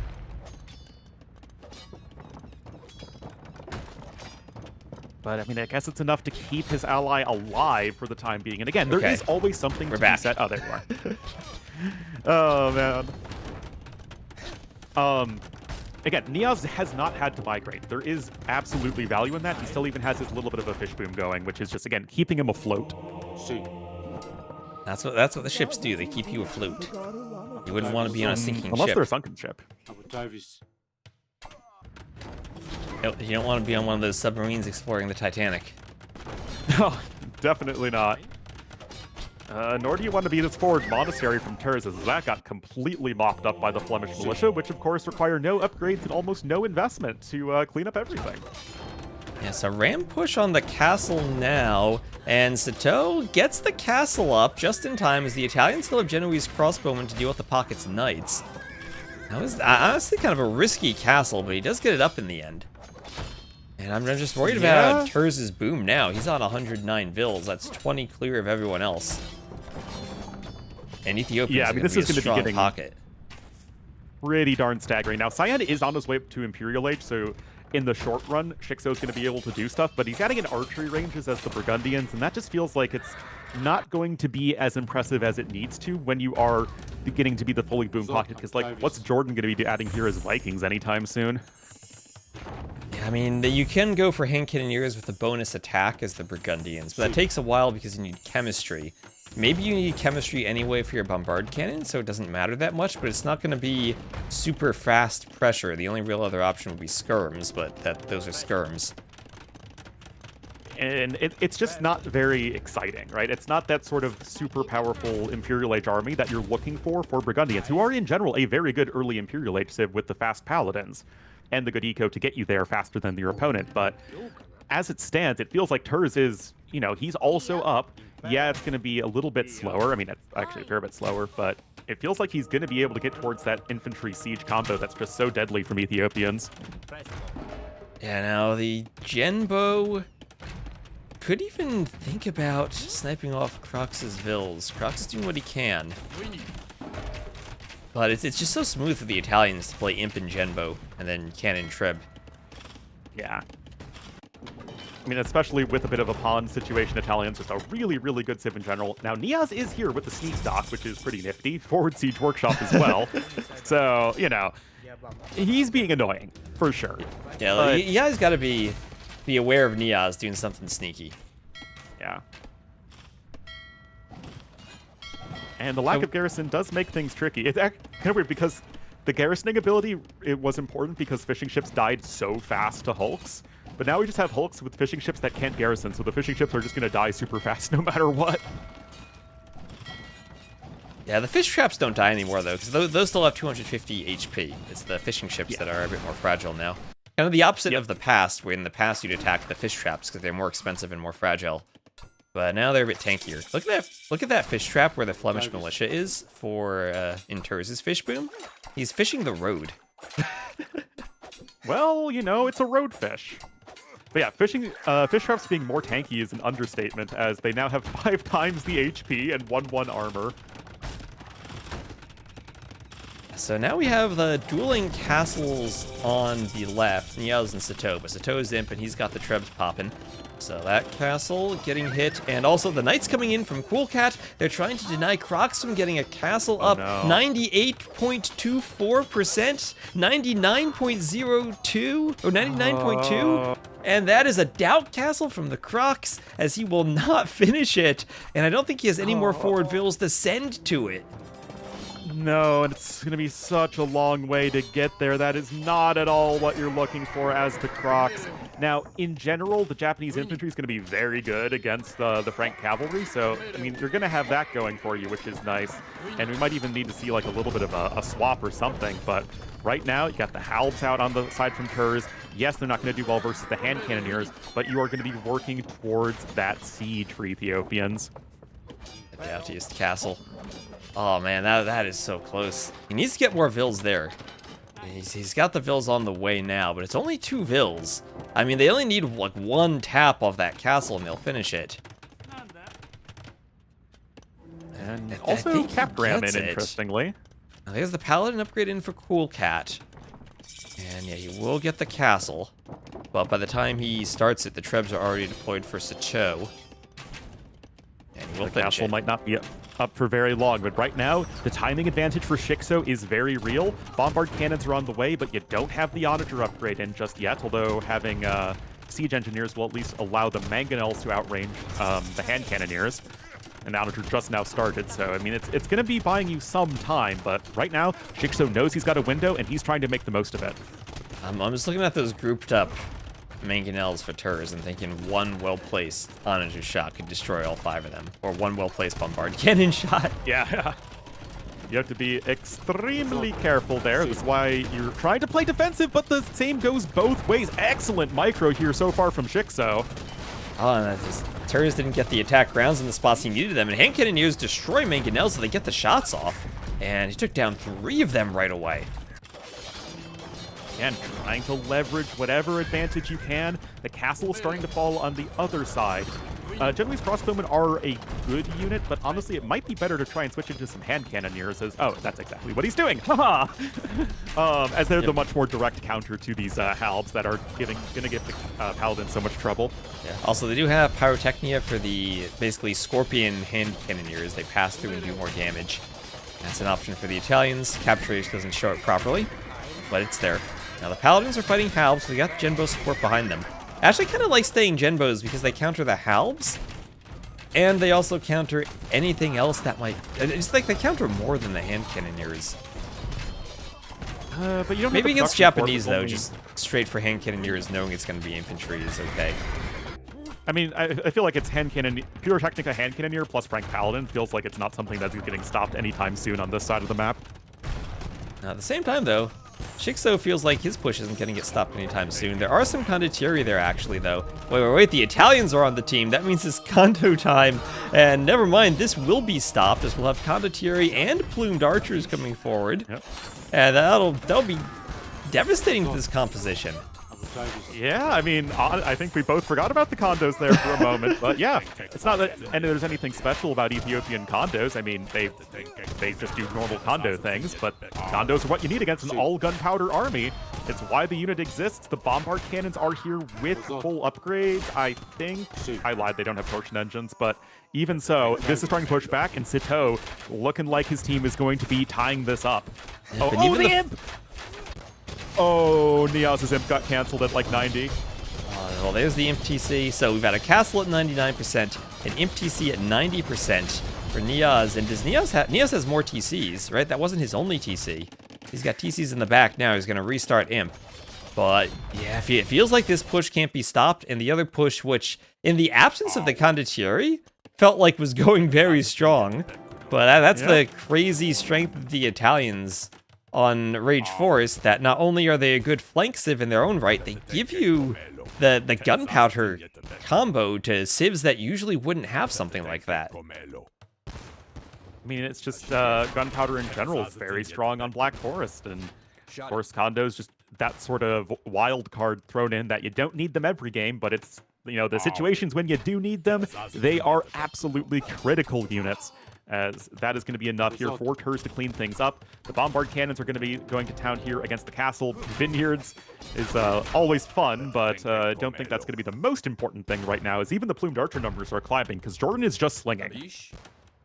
Yup, and that's a rough thing to do if you're Vikings and you're slinging. And you're slinging Burgundians? Who, what do you do? It feels like, he's okay. He's slinging Niaz. Oh, he's slinging Niaz? Well, Niaz needs to sling. But yeah, I don't know what unit you go for as the Burgundians here. Your infantry are countered by the plumes. Your hand cannoneers are countered by the condottieri. And then you probably don't want to be going for a paladin swap at this point, when you have fairly weak paladins and lots of Italian halbs for the Genbos, and then every civ is a halb civ other than that. It just doesn't really feel the greatest situation. Also, no last armor for the hand cannoneers means that plumed archers, who are already pretty good against hand cannoneers, are even more powerful against them. The bombard cannons are going to be good at buying you some time. You have some bombard towers coming in for Sitaux. And it just feels like a matter of time, though, despite the good overall eco numbers. Although now we see some Yasama towers, and we have 9 Japanese keeps in a choke point. That'll kill some paladins real quick. Yeah. I'll stall out this push for a moment, but the push will turn to the other side as there has been a breach through the walls, and now Sitaux, coming from the west, will march into Sitaux's base. And if Sitaux was having trouble dealing with a condottieri already, now he has to deal with Genoese crossbowmen and paladins in his economy. Yeah, that is tough. JorDan is going to start to make military, but he's still at, 193 eco units, and he's going to only be able to add Viking champions, which, I mean, they're not bad units, but they're certainly not going to be comparable to Frank Paladins. No, they're not, and that feels like Sitaux is well on his way to getting and a the tied multitasking series. dropping a little bit there for Sitaux, lost 3 bombards for free. He's trying to do defensive bombard towers. I mean, great towers between the extra damage of the Burgundian towers and... Wait, did they get extra damage, right? They still at 120 No, plus they don't 4. get extra damage. They don't? No. They're a gunpowder unit, though. They don't get extra damage? There is nothing that says gunpowder unit that benefits bombard towers. They benefit from no gunpowder unit bonuses. What? Go, please. But Can they I see have... the message? Of course I can. They have gunpowder unit armor. Condottieri have an attack bonus against them. Yes, but they don't actually benefit from any bonuses that say gunpowder units. Oh, that's lame. It's not like Spanish bombard towers attack faster. It's not like Turk bombard towers have more HP. Villagers build Spanish bombard towers faster. Yes, you are technically correct. Well, a bit of a Team Jordan push is back. trying to hold right now, and they actually have a bit of a score lead. The issue is going to become trade very shortly, though, as their trade route's not going to be all that great. Yeah, I mean, it's interesting that the scores are so close to each other. It does feel like Niaz, after that sling, was able to boom back, get into Vietnamese arbalests, and now actually they're pushing back. Such a great hold by all those towers in the choke point so they couldn't push through. And yeah, they went to the side, but that let Niaz get back into the game. There's some plumed archers coming from Argugu to deal with the Arbs as the Trebs are cleaned up almost. But important repairs from Sitaux on that castle. There are 10 Genoese crossbowmen with 80 kills for Sitaux. In that trade line.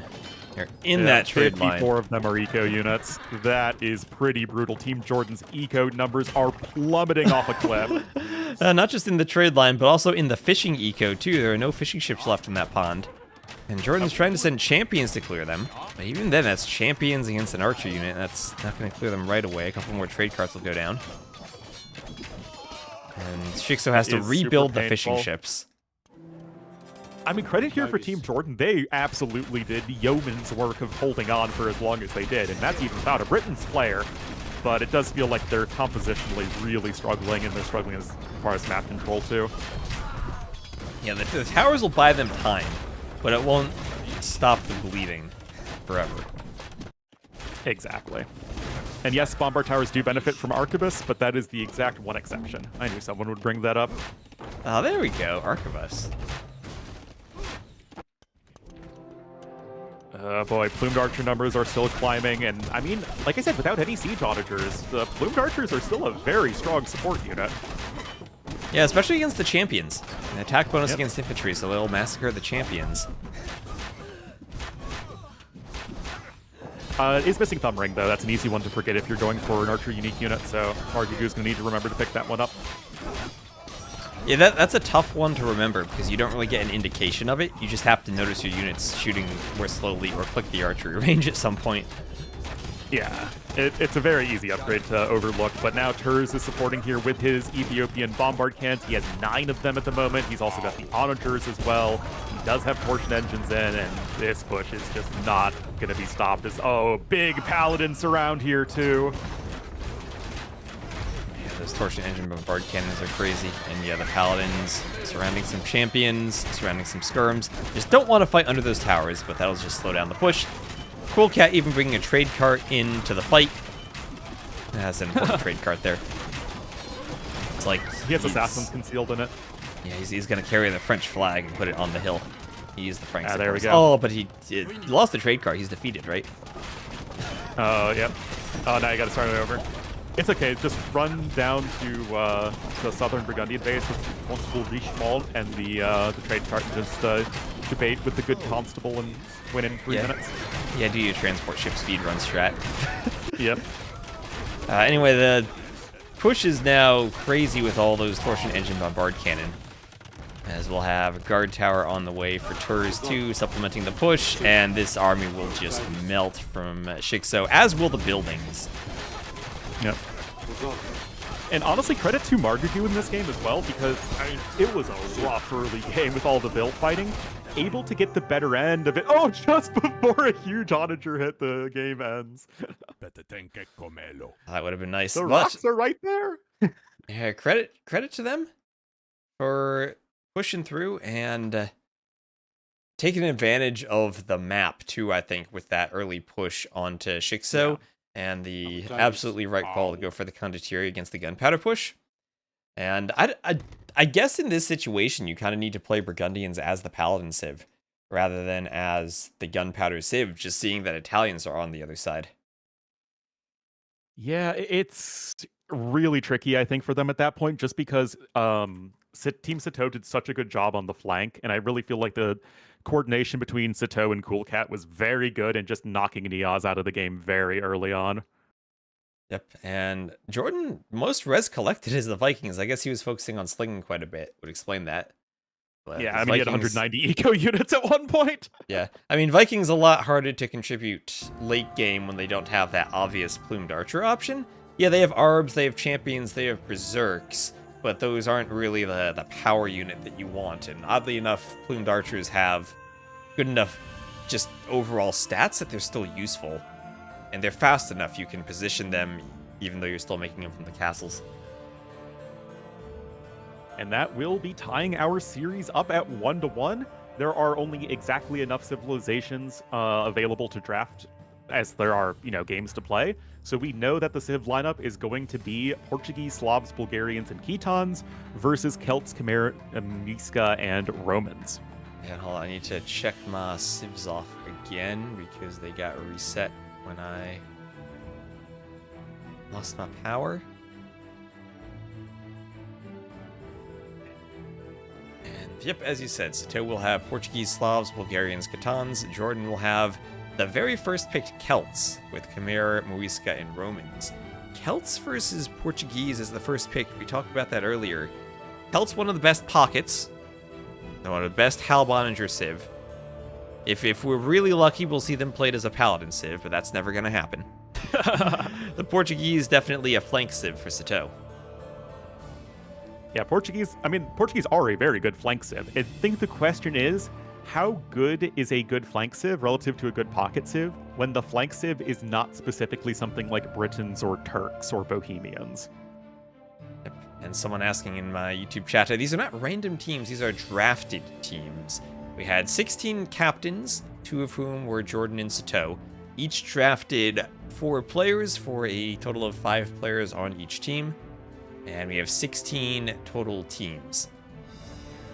So it's the classic Rage Forest is always a draft. People sign up and we have a draft for the teams. So it's not pre-made teams, it's captains doing a draft.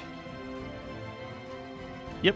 And that's always a sort of fun dynamic where you're seeing players play together who aren't necessarily normally teammates. So it's always a fun experience. Yes, as chat's also pointing out, Scorpions for Team JorDan, Romans, Khmer, Celts. The problem, though, is that they will be against a Bombard Cannon Civ in the Portuguese and a Siege Onager Civ in the Slavs and in the Bulgarians that could flatten Scorpions with good siege.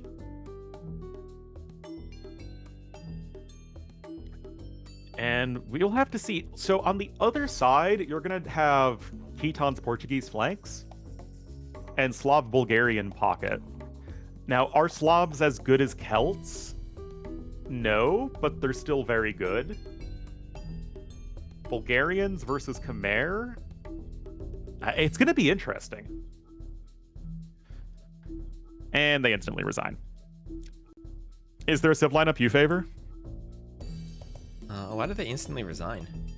No idea.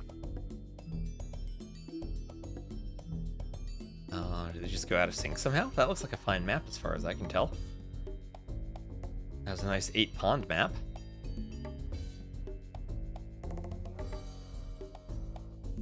Maybe a bit better distribution of the pawns for Sitau's team if we just look at it real quick. I didn't see anything written in the chat, so we'll just have a restart then.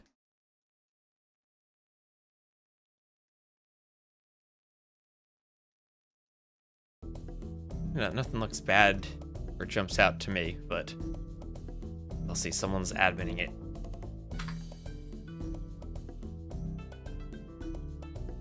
And I'll just get right back hopefully into we'll be the able lobby. to get right back into this. Everybody is in the lobby. So hopefully we'll be able to get into this soon.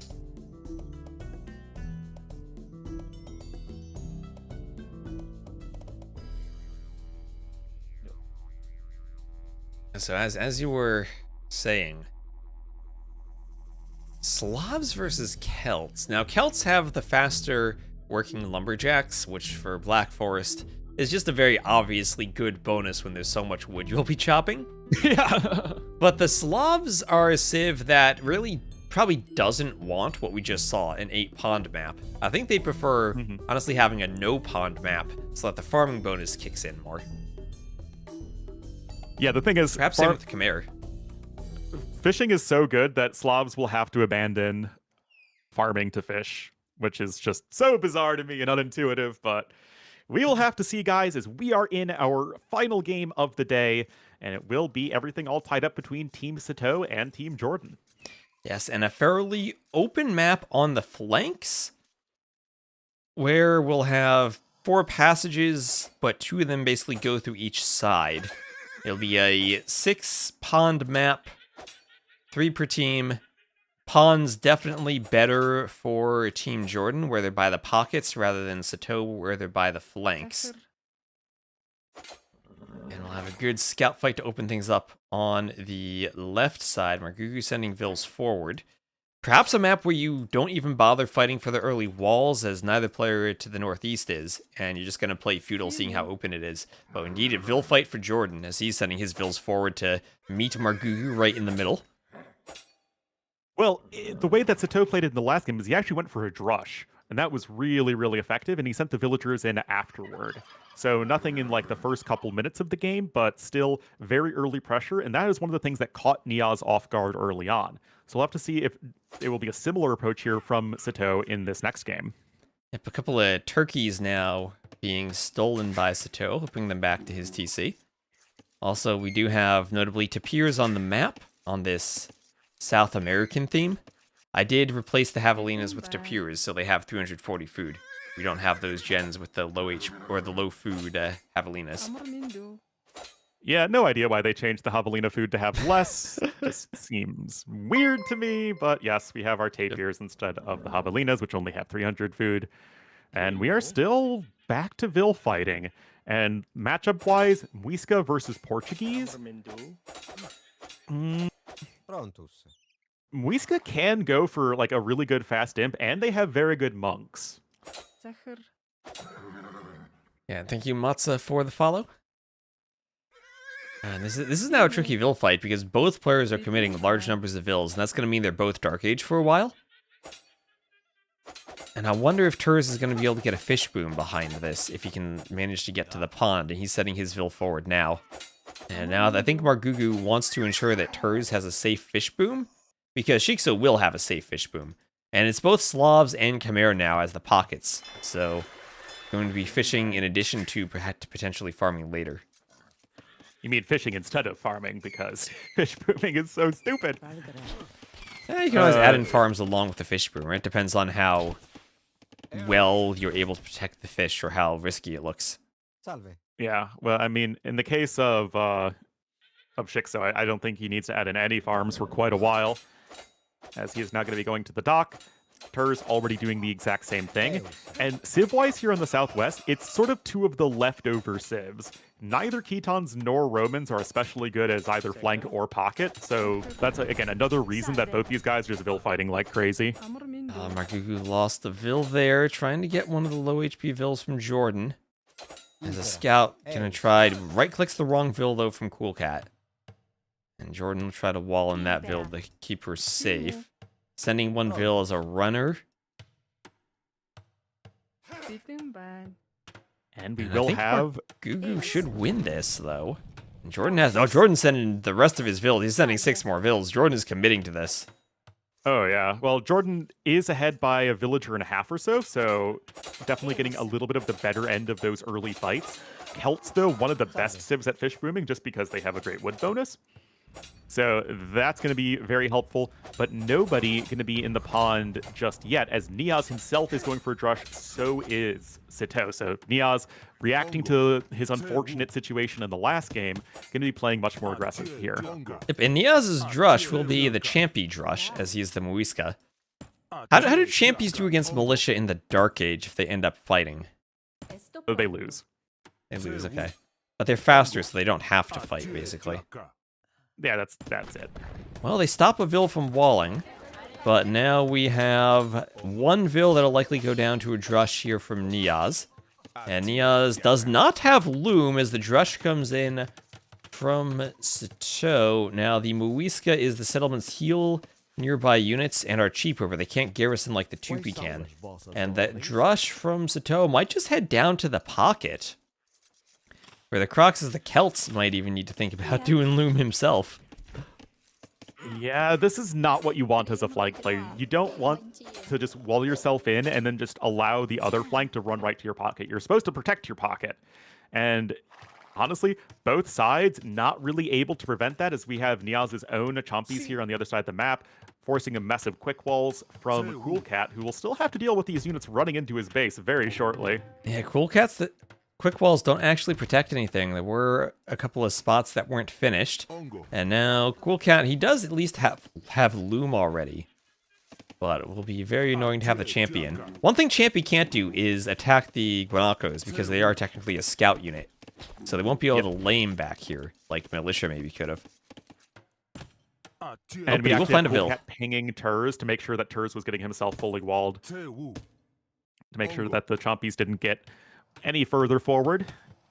Even though the Muisca don't have the Champion, they have the Champion. No? Oh boy. I thought it was pretty good.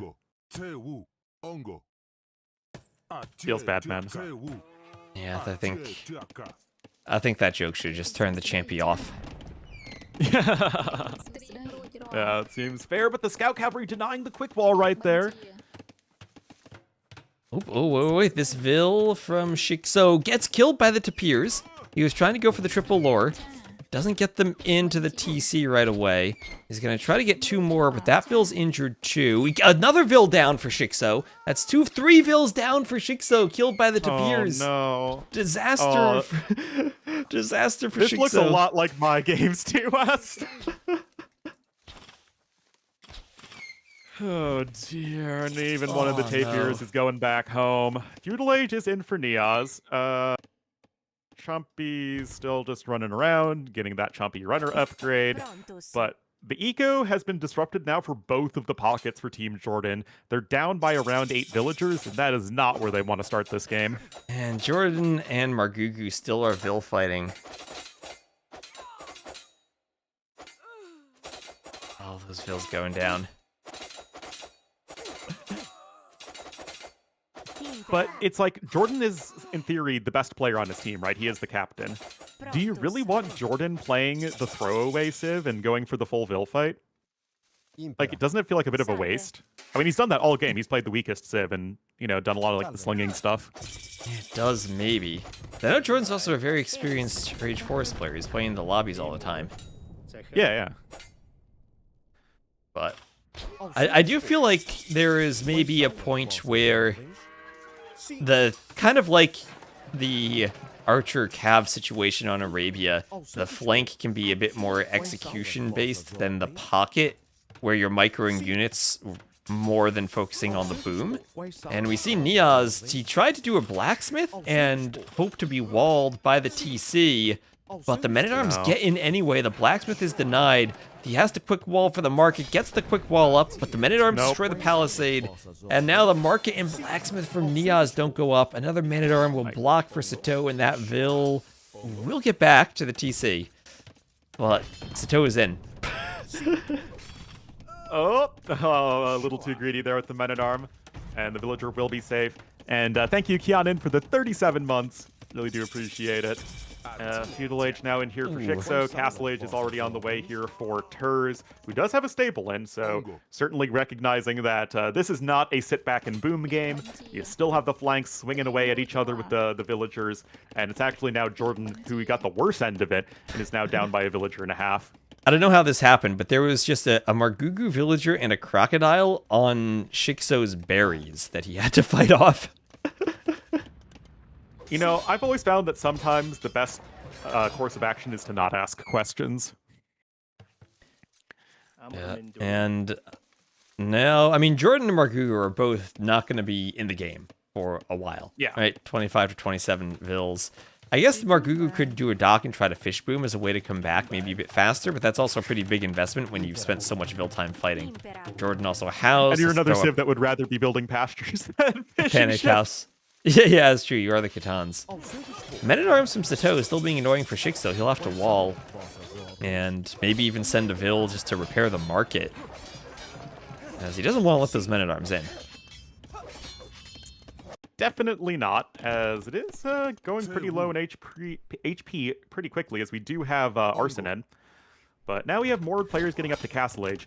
But what I kind of like is that the way that Sitaux's been playing, where he's never gone all in on the Vil fight. Like, every single game so far, he's at least tried to get himself going towards late game. He has the execution to do all of that early, you know, villager shenanigans, but he's not going all in to the same degree that JorDan is. And now a few scouts from Tur is going to help clear the Champy runners along with the men-at-arms from Cool Cat. The scouts are fast enough, they force the engagement. Show villager KD.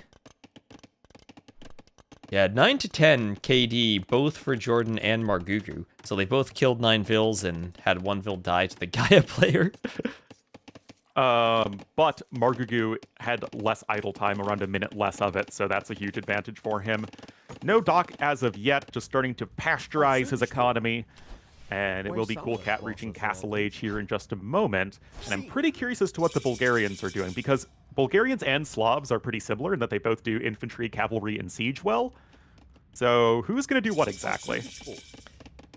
And the archers now for Sitaux are being so annoying, they're going to get into the back of Niaz's base. And be like Uber Eats saying, here's your burger, Niaz. The Vills are coming forward. What are they doing? What are they doing to us? 3 Vills down immediately from those archers killing Niaz's Vills. Gets a 4th.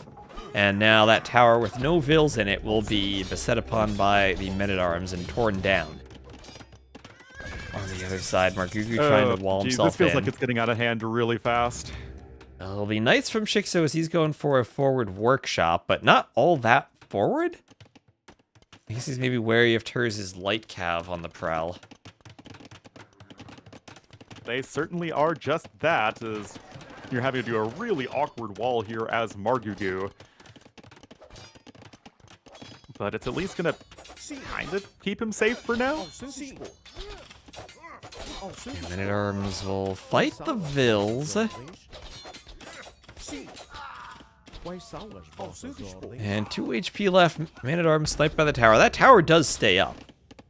Yeah. It does stay up. And that'll be important for stopping the forward push. There's a workshop there. But since Niaz is in the Castle Age, he could repair the tower, have a bit more HP on it. I don't know if there's ever a situation where Niaz would consider guard tower here, but defending against the Mangonel push might be a thought for him. It certainly is an option. You do have very good monks as the Muisca, so that is likely what you want to gravitate towards if possible. And although we certainly have a more aggressive opening from Cool Cat, he does have a bit of a fish boom. He's still on 3 TCs, so both teams still do have players looking towards the later stages of the game. And Sitaux has killed 12 villagers. Oh, that's crazy. And then TC up for Sitaux too, so he's going to do a bit of a 2 TC boom. And remember, as the Portuguese on the flank, he also has the option, if he ever goes imp, you can go fast imp and add Victorias. And that's a great way to sort of pull ahead of your counterpart flank and economy. That said, again, this is what I like from Sitaux, is that he's still in a position to add economy. He's doing damage, he's still playing aggressive for sure, he's even adding in a second forward monastery. But he's not going all in by any stretch, whereas JorDan is just stuck here still in the feudal age. Yep, and we have redemption for Niaz, as he's gonna try to go monks. Just go for a monk defense. But yeah, JorDan Margugu still feudal. That's what happens when you Vil fight this long. And yeah, Margugu is gonna start adding in the fish for the fish boom.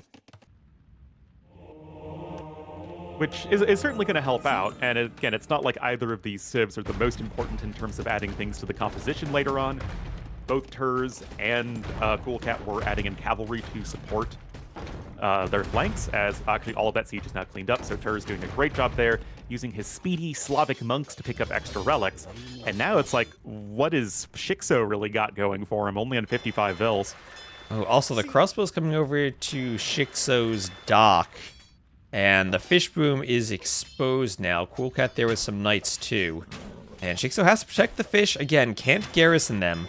Might want to do a galley in the dock to stop crossbows.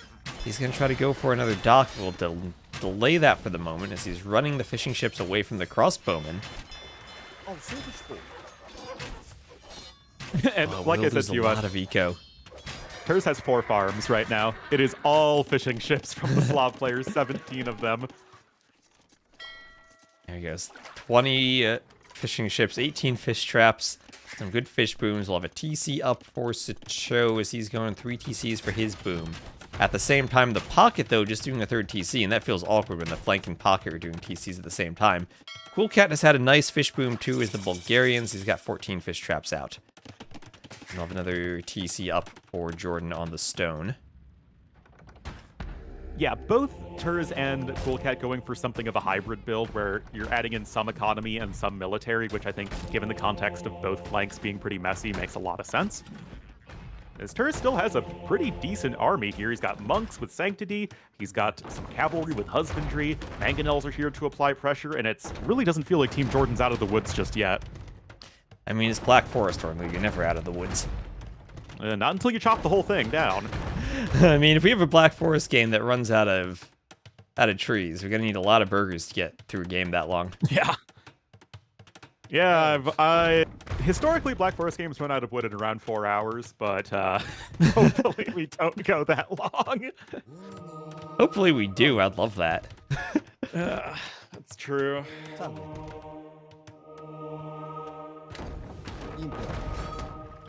Well, Margabu is almost to the castle age. JorDan is already there. He's already adding in his economy. That said, Margabu does have the advantage of some fishing ships. So both players gonna slowly but steadily make their way back into this as Margabu actually adds 2 extra TCs right away. Yeah, the monk's gonna try to convert some vills, force them away. Mangonels could kill their own monk. Okay, they don't kill the monk. I mean, I think Arjedan's an admin, so he might curse some Mangonels. Yeah. That's pretty fair. That's pretty fair. Oh, triple Mangonel kill! Oh, it gets 2 of them. Nice shot from JorDan, but we'll lose his Mangonel. Oh, yeah. It does have to delete the Siege Workshop. It's going to do great at keeping him alive for now, which has a lot of value. He's actually on double barracks, going to be going for some pikemen. At least the TC destruction will be heavily slowed by being able to snipe those Mangonels. That was a big win for JorDan. Yeah, and I mean, good ram push for Niaz. And Team Sitaux up by about 50 total vills. They're getting gill nets from 2 players now. And Imp is on the way here for the Crocs. The Crocs has been the player we've probably talked about the least this game, because other than, you know, defending against some early pressure, he's not been touched. He's been Celts with a fish boom. So if there's any Civ, it's going to be in a position to just completely turn things around for Team JorDan. Celts in this sort of spot, going to be one of them, as the Woad Raiders and Siege are already leaving the station. Yep, it's going to be Woad Raiders. The problem is that the castles aren't forward yet. And if he wants to go Road Raiders, he has to go forward. And he might also have to face the fact that right now, the other side is dying. So he is on a strong time pressure to make this push happen and happen now. Oh, Monk's surrounded by Light Cav, though. Light Cav from Cool Cat. Oh, wait, can they reach the Monks? They're going for the Ram first. Wait, if a bunch of conversions come in, that would be crazy. Cool Cat, that was not the micro you needed. What just happened, Ornu? There were six or seven Light Cav were just converted there. That is crazy. Oh, on the other side, Crossbone are coming in and sniping a bunch more monks, but I mean, that's about as much as you could ever ask for. That Ram was just in the right place at the right time. I don't know if that was more Cool Cat mismicroing or bad pathfinding or both, but not what you expect there. And those converted Light Cav just picked off 5 or 6 monks. Might even kill a couple more. They might get converted back. Some of them are. Meanwhile, JorDan coming out here with these pikemen. That's going to be enough to at least slow down the push for now. Yeah, those Mangonels going down. Yeah, I mean, going Team down. JorDan, they're around 100 eco units behind, but they're not done yet. Yeah, holding on. They're even pushing a bit. The Woad Raiders are doing some raiding. Niaz still has those monks alive. And now, actually, wait just a moment. Sitaux's cut off from the rest of his team. And there is a fish boom? Are there any vills, actually, from Cool Cat here? That's... Yeah, yes, there are. Yeah, so he can actually build over here. Oh, but here comes another Light Cav against Monk play. I think Cool Cat will have better micro here. That's what you expect, Light Cav versus Monks. But Elite Road Raiders are in. Oh, this could be a Doubt Castle, though, from the Crocs. He doesn't have enough Vills for it. It's at 80%. He has Rams instead of Mangonels. Oh, where have I seen a Doubt Castle from the Crocs before, T-West? It just feels so familiar. He's got 3 Vills left, but the archers are out, and they don't care about the pathfinding. Oh, geez, that is not what you needed for the Crocs. No, and there are enough monks here from Sitaux that they can deal with the Road Raiders for the moment, at least. And that's going to let some walls go up, and Sitaux will now have that castle walled out. Maybe a siege tower with Vills could finish it, but that's about it. Yeah, but you just don't have the siege workshop or anything like that forward. More Vills are coming forward, but this is all just about buying time. And if you can get to Cool Cat and Turs up to fully blown post-imp armies, this is likely going to be lights out for Team JorDan. And Sitau's got the wall up. Some Trebs still pressuring. That castle is going down. And X on the other side is JorDan and Shixo are clearing the front of JorDan's base, but that's just waiting for the Turs boom to kick in. Yeah, he's on 152 Vills, only 93 right now for Shixo, and as Khmer, what exactly are you going to be able to add? I mean, you want to go elephants if you can, or ballista elephants eventually, but you have Halbs out and you have cheap siege onagers on the other side, and that's not the sort of unit matchup you really want. And Croc's going for the most forward castle he could possibly do. And he just needs more and more Road Raiders. I think it's tricky, though, to be against the Portuguese, because Sitaux now is up to Imp. If he can get Imp, do chemistry, and get hand cannoneers out, that should stop the Celts push. But there are some Rams now. Ram's going to ram the walls from the back. How do Road Raiders do against Bulgarian two-handed swordsmen if they get all the extra melee armor, as Brigades is just in? They'll have 1+8. Yep, and that's I was wondering if Cool Cat would be going for that all game, because you're up against Celts, Road Raiders, they're very good units, but Baggins is 9 melee armor. That is a lot. Now, Road Raiders have 19 attacks, so it basically just halves their attack, but they only have 3 melee armor themselves. Yeah, I think the Woads are probably still better, but let's see, HP is 65 to 85 too. But it's not as clear-cut as it would be Woads versus normal two-handed swordsmen or even normal champions. But the Woads are going to be inside Rams, and this is a good Ram push. Yep. Okay, I'm also kind of worried about JorDan now. I think JorDan actually should be running Vills. And this could be a situation, Ornlu. Sitaux could be defeated, even though his team's in a great spot. He just has to make it as slow as possible. We do have the monk support from Niaz, which is certainly being very helpful. He's also not on the worst eco in the world. He's on 72 Vills, that's okay. Still able to add in more monks, and there was a great delay effort made by Sitaux, but it's not going to last forever. Okay, but we have a Halb push now from Turs, but that's going to be against Khmer Scorpions. Turs will have to get to Siege Onager. He has Drazina, but the Khmer Scorps will slow this down for the moment, at least. Yeah, it's not bad, and you also have Markuku here, who's going to be supplementing this army with Cav Archers for the Khitans, which is like, I mean, okay-ish, but not that exciting. And again, considering the terrible spot the Team JorDan is in, they are really playing with a lot of heart. Yeah, and I mean, part of me is wondering if the Crocs now needs to think about walling out Cool Cat and just ensuring that Sitaux is as isolated as he possibly can be. Sitaux, it feels like eventually he's going to die to this. Especially if Niaz ever can contribute anything. He's still in the Castle Age booming up, but he's up to Imp. He's got 76 Vills. His monks will get a lot better if he can get block printing in Imp. And he's also in a spot where maybe he could start pushing the right side of Sitau's base if he ever could get a few Rams added. Yeah, it's certainly an option. We have the T-Nets coming in for Turs. Getting to some Boyars wouldn't be a bad thing, but you kind of would want Siege Onagers at least in the short run, as they're the much harder counter to these heavy Scorpions. So there is at least a little glimmer of hope. That said, JorDan is dead, and JorDan is not likely going to be doing anything anytime soon. At least Portuguese have the Faderias that they can re-jumpstart their eco a lot faster. Yeah, if there's one civ that's good at rebooming, it's the Portuguese. They can add in Fetorias. You can sling them, and then they get Fetorias. And then they get something of an eco where they can add in... Even the Trickle of Stone helps you add in TCs to reboom. Yeah, it is a big help. That said, Coolcat is really struggling. I know it's weird to say that he's, top scorer on his team and he's struggling, but he doesn't have that much of an army. He's trying to add in onagers. You do have the discount to those upgrades as the Bulgarians, which is very helpful, but it still is taking a while to come online. And it feels like Sitaux is dying, slowly but surely dying. And when he dies, the fish boom will also die for Coolcat. The problem is I think JorDan's even more dead. And I also think that Slavs, with the option to get Siege Onager, should be able to push the Khmer. Especially with Margugu there being alive as the Khitans.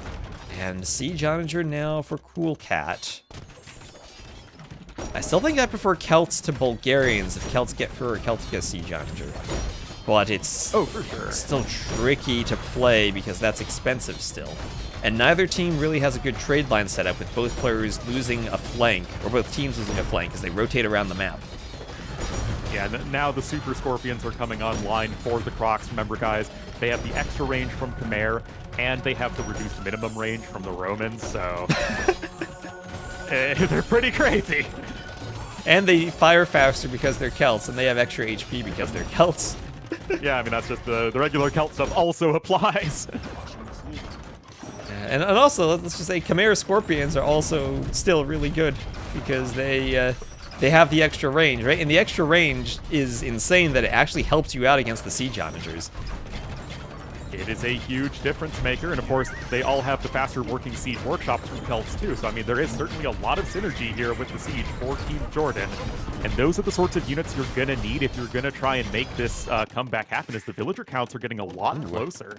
Also, importantly though, Sitaux did manage to run. He has 2 Vils on 1 HP each that made it to build a TC in the back of Coolcat's base, so he won't be defeated. I don't know how he got those Vils out, but it looks like Coolcat chopped a path for him to escape, and he escapes with 2 very low HP Vils. So he won't be defeated, which is actually crucial because if this game goes for a while, if Sitaux can hold, he'll eventually be able to boom back.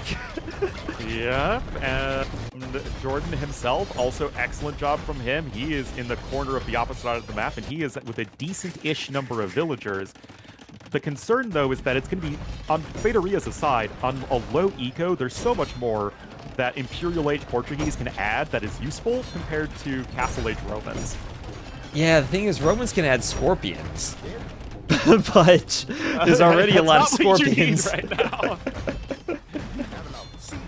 Oh, geez, Siege Ram now coming in. That's going to be huge, of course, against the Scorpions as well. You have to be very careful with those Cav Archers and Infantry, because the Khmer Scorpions are pretty crazy. But it feels like Turs is just relentlessly continuing this push forward with the assistance of Margugu. Yeah, and I'm not even sure what unit you add here. It might be that Sitaux has to play, or that Crocs has to play Siege Onagers on both sides to have something to stop the Rams over here. Well, we have Siege Onager in from Turs as well. Oh, sorry, you mean, yeah. It's going to be really tough. I mean, it feels like the push is starting to stall out a little bit here for the Crocs to the north, as Coolcat's eventually getting the stuff he needs to defend, as we now have the Stirrup Hussars as well. But Sitaux is dead, and Sitaux is far more dead than JorDan. He only has 15 Vils, JorDan's on 64. If JorDan can get a bit of a reboom and get Imp, suddenly he'll start contributing again. But Sitaux might be dying too fast for that to happen. Yeah, and it's like, what is Sitaux really able to do? He's trying to get some cavalry upgrades at this point, but that's not really happening. There are some Onagers on the other side for the Crocs. He's about to get Siege Onager as well, and yes, Celt Siege Onagers are extremely good. But right now, there's only really one player with a standing army here for Team JorDan, and that's the Crocs. But now, how crucial is it that Sitaux managed to save those 2 1 HP villagers? Because he is now losing the rest of the villagers in his starting base. Had he not ran those Vils, he would be defeated right now. Like No Yep. question about it. He has 2 TCs, 12 Vils, and he's rebooming, doing wheelbarrow. But that's it. That's it. It really isn't much, but if you get at least a little bit of a sling and you can contribute a few bombard cannons, that's something that Bulgarians and Slavs can't do whatsoever, or Tetons for that matter. So you can still contribute a very important, meaningful unit without a whole lot of eco to support it, and that's, I think, exactly what Sitaux is trying to do here with his 3 BBCs. Yeah, and he's going to try to do more TCs now to reboom. And he also, remember, he can't consider the Fetorias. JorDan still has his starting TC alive somehow, but he's not going to be making any Vils from it, just rebooming in the east. He has a lot of room. Is going to take it down pretty soon.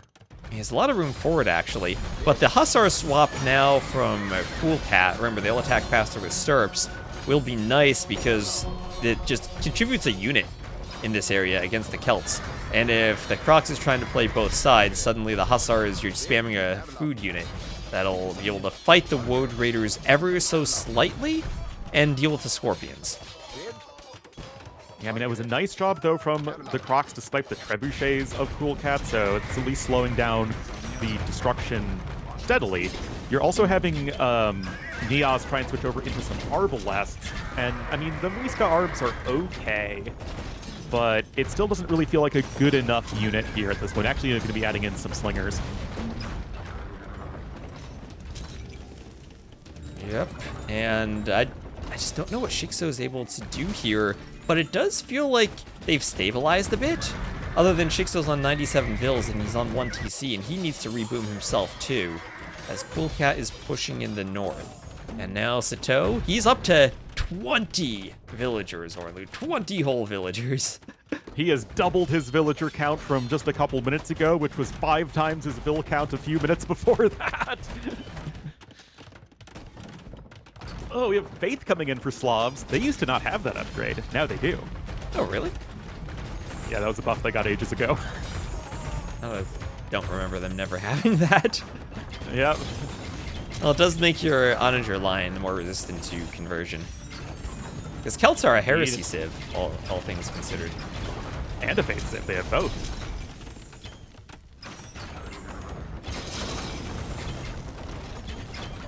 Cav Archer is still trying to supplement here. I was wondering if this would be an option. The mounted trebuchets are coming in for Margugu. They're really bad against buildings, but they are one of the better units out there for sniping enemy siege weapons, and considering your opponents are mostly making siege weapons, that should make the mounted trebuchets a very meaningful addition. Yeah, and Horaka's on the way. So Neo's on 148 Vils. It's a weird thing, because I feel like Niaz has never really gotten much in the way of an army going, even though he's been somewhat reboomed for a while. And now Jordan's on 112 Vils, he's up to Imp. He's a few minutes away from contributing.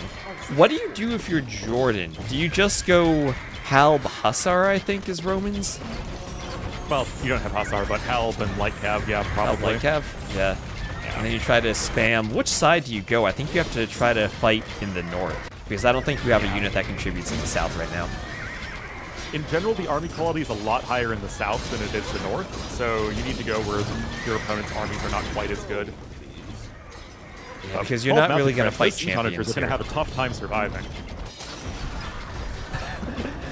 Well, this is now all about the Crocs playing in the south. I think what you're trying to do here is get it set up so the Crocs can play in the south, and then Jordan and Niaz can both play in the north, and try to play in essentially a 2v1 situation, while Sitaux on 40 Vils now is reboomed. Just getting to insane numbers, T West. Yeah, but still crazy. I mean, we're at 5 bombard cannons. That's still super important here. Crazy how those 2 Vils had 1 HP, but now they're what's keeping him in the game. If he didn't survive and didn't have the option to reboom, I think his team would be losing here. Now we have these 9 ranged slingers, which are pretty nice, but they're still slingers, and they're going to be really bad against those light cav. And we're seeing Margugu sending some food over to Cool Cat. Cool Cat asking for food.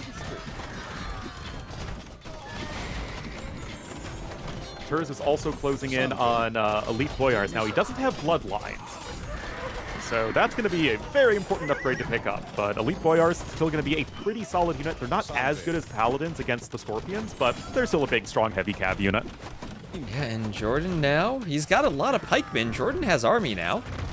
JorDan has army. He can fight the hussars. And at the very least, hand cannoneers won't be too numerous for Sitaux because he's depending on Sling now to train them. And yet, the units are really good at staying alive, as is the nature of ranged units. And now you even have some crate posts on the way. Gonna help these siege onagers have the space to pancake the enemy units. And elite boyars from Turs are going to massacre the Woad Raiders. Oh yeah, they're very good against Woad Raiders. Because they themselves have 18 attack and 9 armor, and 150 HP against Woad Raiders that are 19 attack but only 3 armor and 85 HP. So everything here kind of counters Woad Raiders, and slowly but surely, Sitaux is dying.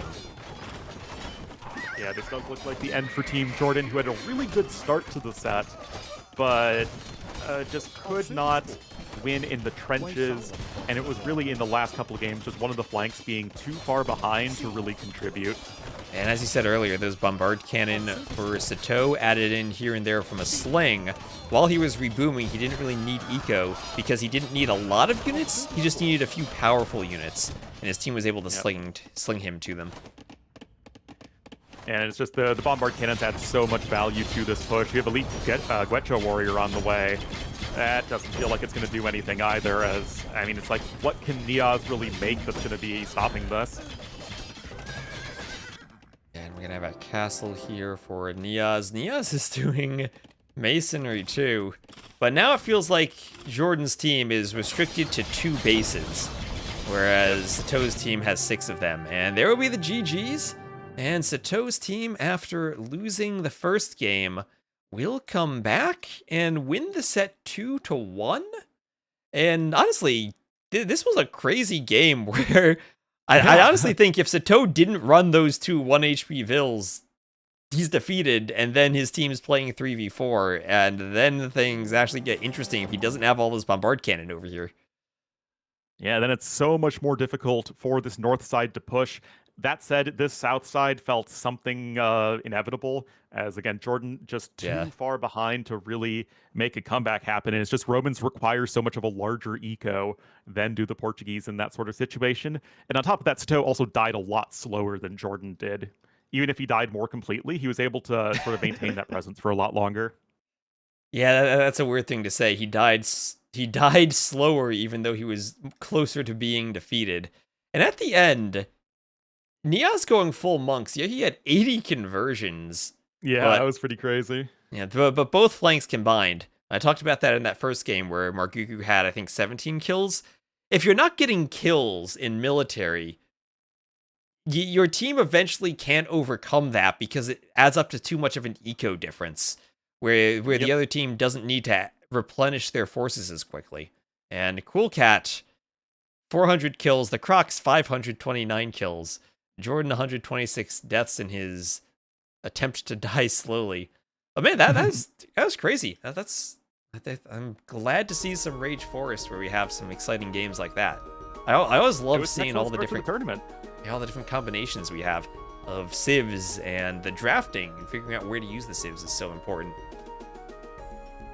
Yeah, for sure, especially because there's such a huge schism in power level across the civs. Yeah, and sometimes you find a creative way to use a civ that catches someone off guard. Brutal set, says Menunez. Yeah, Menunez is going to be on ACCM's team. And let me just check out the schedule real quick in the Rage Forest Discord RF6 schedule. So what we have right here, that was our first set, Sitaux JorDan. We have ACCM versus Lewis, Saturday 17 GMT. I should say these in order, wait. Alright, we got Barles Samaro, Friday 18 GMT. Vala's Doubt, Friday 19 GMT. ACCM Lewis, Saturday 17 GMT. Timo Viper, Saturday 18 GMT. And then Tato Mihai, Monday at 15 GMT. And I think there's one more set that still needs to be scheduled there. But obviously we are going to be off to the races here. We have this that's going on. We have the league qualifiers that's going on. We have Hamsters versus Clowns that's going on. So there's a lot going on in AoE at the moment. Yep, and let me just check out the Wikipedia page real quick. So we have teams are split into 2 separate groups of 8.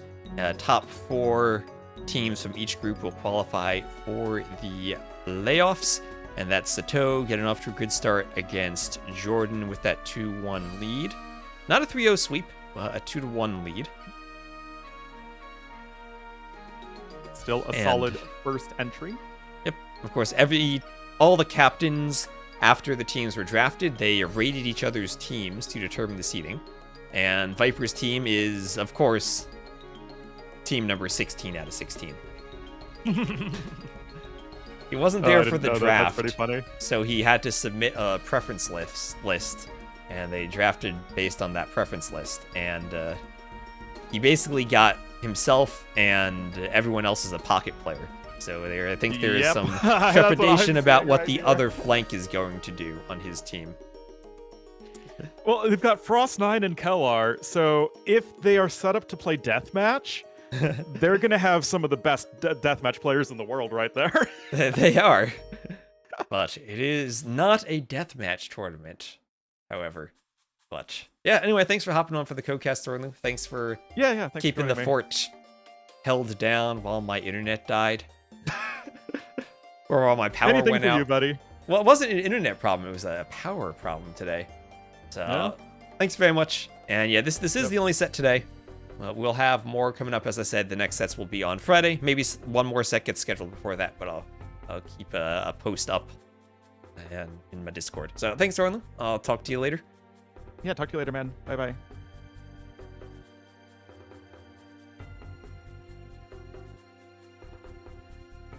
All right. So thank you all very much for watching. Glad to have you all with us here today. And we'll go find someone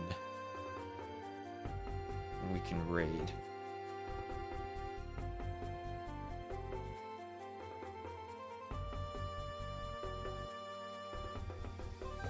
Let's see who else is doing some Age of Empires. And yep, that'll be it for us today on YouTube too. So thank you all for watching there. Thank you all for watching on Twitch.